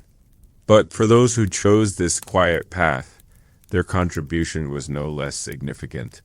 Their survival was its own form of success, an achievement that required discipline, humility, and an understanding of the deeper truths of palace life. In a world where the greatest ambitions often led to the greatest downfalls, their simple loyalty provided a quiet but enduring strength. As for those who fell in the courtly struggle, their stories became part of the very fabric of palace life. Their successes and failures, their ambition and demise, were woven into the legends of the Forbidden City stories, told in whispers to new generations of eunuchs, each one learning the lessons of their predecessors. Some listened with caution, while others, driven by the same thirst for power that had shaped their fallen peers, took those lessons as inspiration. Determined to climb, regardless of the cost, thus the cycle continued. The eunuchs of the Forbidden City, bound to the emperor's will, shaped the history of the palace with their loyalty, their ambition, and ultimately their ability to survive. They navigated the complex world of palace politics with a careful hand, knowing that the price of ambition was steep. But the rewards, if one could remain in favor, were immeasurable. Chapter 13, Death of a Eunuch. The final years of a eunuch. S. life were often marked by the inevitable decline of both body and power. Unlike the official retirements or deaths of other palace officials, the end of a eunuch's service was rarely celebrated. There were no sons or grandsons to carry on their name or honor their memory. Instead, the eunuchs who lived long enough to retire or who outlived the emperor's favor faced a kind of quiet solitude, where the wealth and power they once commanded seemed to evaporate as swiftly as it arrived. Those who had served in the emperor's most intimate chambers, those who had wielded influence on a grand scale, now faced the gradual erosion of their relevance. The political landscape of the Forbidden City was ever-shifting, and even the most entrenched eunuchs could find themselves sidelined by new power structures. As the years wore on, the once fluent languages of influence and favor became more difficult to understand. Their influence faded as younger eunuchs, hungry for power and ambition, rose through the ranks, leaving their elders in quiet, often painful obscurity. For many eunuchs, the knowledge that their usefulness had passed was a difficult truth to accept. As they aged, they could no longer navigate the labyrinthine court with the same speed or precision they once had. Their eyes, though still sharp with memory, became clouded by the years. The relationships that had sustained them, those built on favor and service, began to fray. Eunuchs who had once commanded great respect were now seen as relics, their wisdom no longer needed in a world that moved faster, with younger players at the helm. Retirement for a eunuch was often not a restful period of reflection, but a slow unraveling. The wealth they had accumulated during their years of service remained, but it was often carefully hoarded or managed by others. Without family, their property often passed into the hands of distant relatives or the state. Many eunuchs spent their final years preparing for this eventuality, ensuring that their wealth, if not their name, would outlive them in some form. They might grant large sums to temples, endow schools, or commission works of art actions meant to leave a mark, to ensure that when they were gone, there would be something left of their existence. Yet these efforts, though generous, rarely shielded the eunuchs from the emotional toll of aging. In the last years of their lives, some became increasingly withdrawn, aware of their own decline and the fading importance of their presence within the palace. Their old allies, once loyal, moved on, consumed by the changing tides of court politics. Some eunuchs, particularly those who had once been close to the emperor, might visit the palace only occasionally, now relegated to distant quarters or forgotten in the wake of new rulers. Their bodies might be frail, their minds sharp yet often weary from decades of vigilance and service. The relationship between a eunuch and his emperor, once so vital, was often the first casualty of their decline. For those who had spent years in close proximity to the emperor, the loss of this bond was often the most painful. Eunuchs who had once guided the emperor in his rituals, offered advice during political crises, and shared in moments of intimacy found themselves slowly cut off from the very source of their power. Some might still have had access to the emperor's court, but their roles were diminished, reduced to ceremonial duties or the occasional task. Their personal connection to the emperor faded as his attention moved elsewhere, often to younger, more favored officials or concubines. And when the emperor died, as all emperors eventually did, the eunuchs who had survived them faced a new and harsher reality. The power they had once wielded was now forfeit, and the rise of a new emperor often meant the fall of the eunuchs who had served the last. Some eunuchs, upon the death of their emperor, found themselves suddenly without a protector, vulnerable to the whims of court factions. Their wealth could be seized, their lands confiscated, and their very names erased from history. Even the most trusted of eunuchs could find themselves imprisoned, exiled, or executed. With their wealth and power no longer of any use in a palace filled with new allegiances and shifting priorities. For many eunuchs, death itself seemed a natural progression. They had lived in the shadows of power, giving all to serve a distant emperor, and now they would return to the shadows, forgotten in their final moments. Some died in the quiet of their quarters, surrounded by only a few old companions, while others passed alone, their names unspoken and their wealth dispersed to others. For those few who were honored with a public funeral, their bodies were often escorted by a small group of loyal eunuchs, a faint echo of the grandeur they had once known. The final years of a eunuch were often spent in reflection, their lives weighed by the years of service they had given, the ambitions they had pursued, and the sacrifices they had made. For those who had climbed the heights of power, there was an undeniable sense of loss, not just of their place in the world, but of the very identity that had defined them. A eunuch's life was one of service, but in the end there was little to show for it.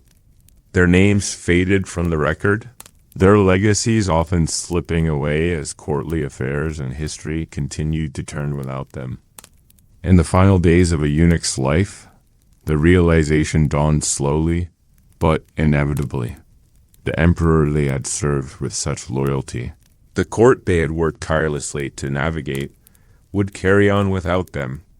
The grandeur of the Forbidden City would continue, its halls filled with the echoes of new players, new power struggles, and fresh ambitions. The name of the eunuch, once so vital, would be a whisper in the corridors, then silence. Yet, for some, there was a certain grace in its acceptance. In the quiet of their final years, they often came to understand that their lives, though defined by service, were no less meaningful than those of the other courtiers who had never known the same isolation. Eunuchs who had gained wealth or influence took solace in the knowledge that their actions, however fleeting, had shaped the empire in some small way. Their gifts to temples, their contributions to the art and culture of the time, these acts would endure beyond their own deaths, offering a kind of legacy that defied the erasure of their names. In the years following their deaths, however, few would remember the eunuchs by name. The lives they had built within the Forbidden City were often left to fade into the shadows. The history they had quietly shaped was often written by those who had replaced them, their contributions twisted into stories told by new voices seeking to explain the ever-changing politics of the palace. Yet for those eunuchs who had served not out of ambition, but duty, there was a quiet sense of peace in the knowledge that they had fulfilled their role. They had been part of something far larger than themselves, and in that role, they had found their place. Even if their names were forgotten, their service remained. The emotional weight of these reflections was often heavy, but for some eunuchs it was a weight they had learned to carry long before their final years. The act of service, when done faithfully, carried its own quiet satisfaction. A eunuch might never have sons to call his own, but he had served in a way that few others could understand. He had been part of the most powerful institution in the world, shaping its destiny from the shadows. And while that might not have given him a family, it had granted him a unique place in history, a place that would not be wholly forgotten, even if it was often overlooked. In the end, the life of a eunuch was one of sacrifice, ambition, survival, and ultimately acceptance. They had given everything to serve the emperor, yet in the process had often lost the very things they might have once hoped for: family, legacy, and a sense of permanence. But in the hearts of those few who had come to understand their lives, the eunuchs left behind something more enduring than wealth or power, a reminder of the quiet, hidden sacrifices that had been made to hold together the fabric of the empire. For some, these last reflections brought peace. For others, they were a painful reminder of the toll that service had exacted. But in the solemnity of the final years, one truth remained clear: the eunuchs of the Forbidden City, for all their flaws and limitations, had been central to the workings of an empire that spanned centuries. And though their names might fade, the echoes of their lives reverberated through the halls they had served faithfully. Chapter 14. The Forbidden's Legacy. What survives today? The story of the eunuchs in the Forbidden City is one that is woven into the very fabric of imperial China. While the names of many individual eunuchs have long since faded from the pages of history, their legacy continues to resonate in ways both subtle and profound. The eunuch's influence, though often hidden in the shadows of more prominent figures, left a lasting imprint on the culture, politics, and structure of imperial China, an imprint that still reverberates in the modern world. The role of the eunuch within the imperial court has been largely obscured by time, yet their contributions to Chinese history are undeniable. Many of the most significant political decisions, military strategies, and diplomatic missions during the Ming and Qing dynasties were shaped by eunuchs. From the great voyages of Zheng He to the internal workings of the emperor's household, the eunuchs were instrumental in ensuring the smooth operation of the palace.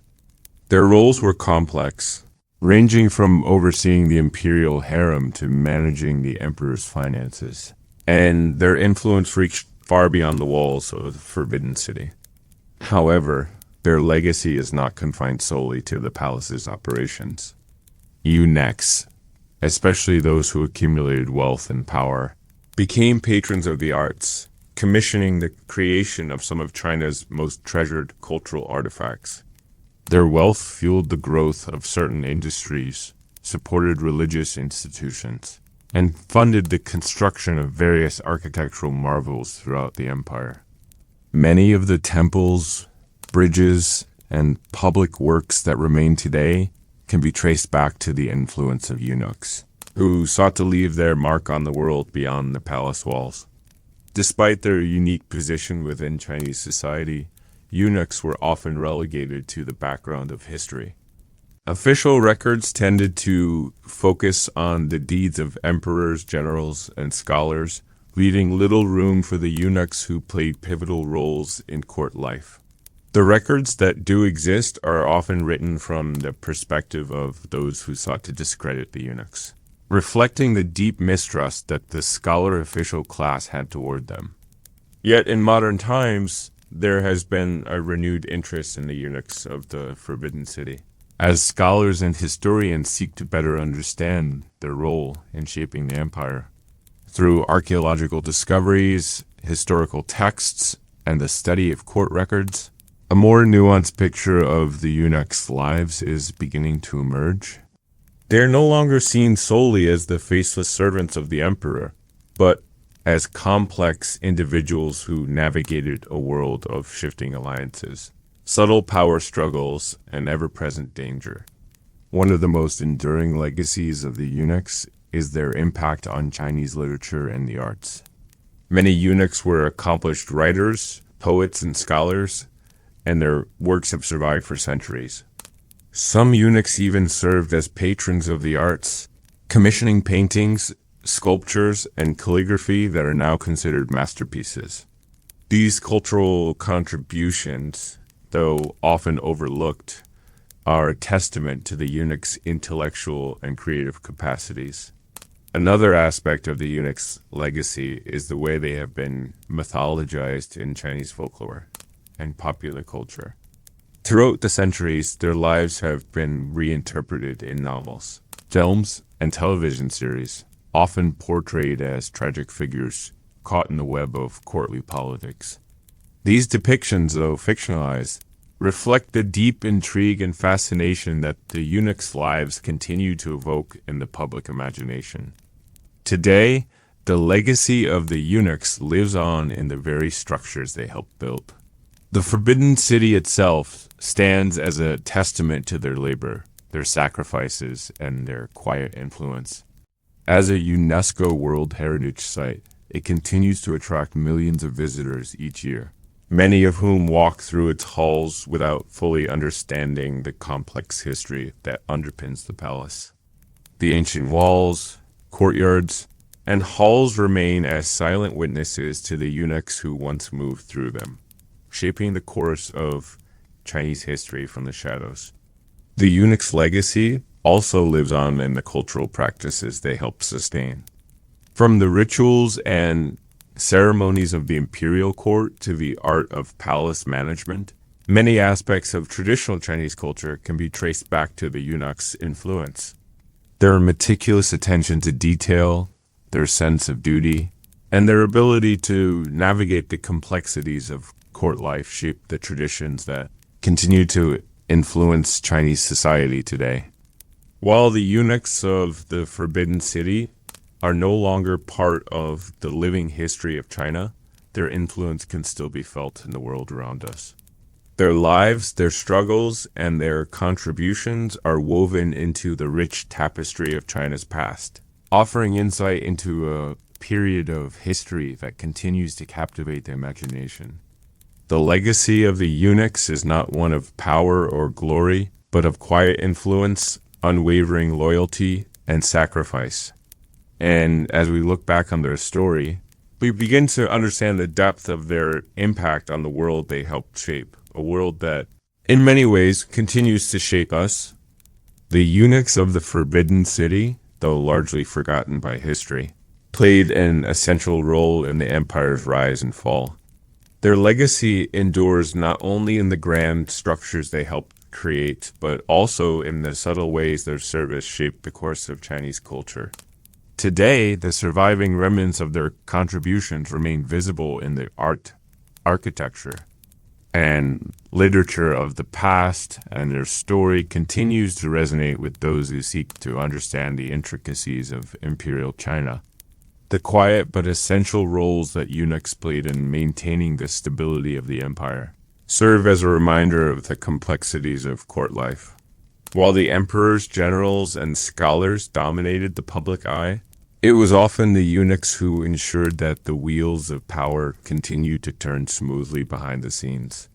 Their success was built on an intimate knowledge of the palace's operations, of the subtle art of negotiation, and of the importance of timing. Their contributions to the empire's political, economic, and cultural development cannot be understated. Their legacy is also felt in the many facets of court life they shaped and influenced. The intricate rituals, the elaborate ceremonies, the complex hierarchies, all of these were part of a world designed and maintained in large part by the eunuchs. They served not only as the emperor's closest servants, but as the guardians of imperial order, ensuring that the palace's vast machinery ran without disruption. Though they never truly held power in the conventional sense, their influence was immense. They were the confidants of emperors, the mediators of courtly intrigue, the patrons of the arts, and the silent architects of empire. Their lives, often defined by personal sacrifice, were dedicated to the service of the emperor and to a palace that demanded absolute loyalty, discretion, and obedience. In modern times, as scholars continue to uncover the lives of the eunuchs and their contributions to Chinese history, their role is becoming more clearly understood. Historians are beginning to piece together the complex network of relationships and power dynamics that shape the eunuch's existence, offering new insights into their impact on the imperial system. These discoveries challenged the long-standing view of the eunuchs as mere servants, revealing instead a complex and multifaceted group whose lives were intertwined with the very fabric of Chinese imperial power. Today, the eunuch's legacy is perhaps most visible in the cultural memory of China. The Forbidden City, as a symbol of imperial grandeur, stands as a monument to their service. Their contributions to Chinese art, literature, and culture continue to be celebrated even as the stories of their lives are woven into the tapestry of Chinese folklore. In the stories of betrayal, ambition, loyalty, and survival that are told and retold, the eunuchs remain a central part of the narrative, a reminder of the complexities of power, duty, and sacrifice. As we look back on the history of the eunuchs, we are reminded that their lives were defined not by their physical condition, but by their resilience, intelligence, and determination. They navigated a world of shifting allegiances, political intrigue, and personal sacrifice, all in the service of a power greater than themselves. Their legacy is one of quiet influence, not of glory or recognition, but one that nevertheless shaped the course of Chinese history in profound and lasting ways. The eunuchs of the Forbidden City may have disappeared from the records, but the impact of their lives endures. Their contributions to the palace, to the empire, and to the cultural life of China are a testament to their role in the great drama of imperial China, a drama that, even in its quietest moments, was shaped by the hands of those who served in silence. Their story is not one of easy triumph or clear victory, but one of constant struggle, ambition, and survival. The eunuchs, in their many forms, remain a powerful reminder of the sacrifices made in the service of an empire, of the hidden figures whose lives and actions shape the course of history. And that, my fellow history buffs, is a wrap on today's deep dive into the fascinating and sometimes dark world of the eunuchs of the Forbidden City. I hope you enjoyed the journey and maybe even learned something new about this hidden chapter of history. If you've made it this far, don't forget to leave a comment below with your thoughts, whether you're fascinated, confused, or just here for the history drama. I'd love to hear from you. And hey, if you found this video even remotely interesting, why not give it a like? Maybe share it with someone who also enjoys a good slice of historical intrigue. Oh, and if you haven't subscribed yet, what are you waiting for? Hit that subscribe button like you're signing a royal decree, so you won't miss out on more cool history content from the Drowsy Historian. Until next time, stay drowsy, stay curious, and, as always, keep diving into the odd and wonderful corners of history.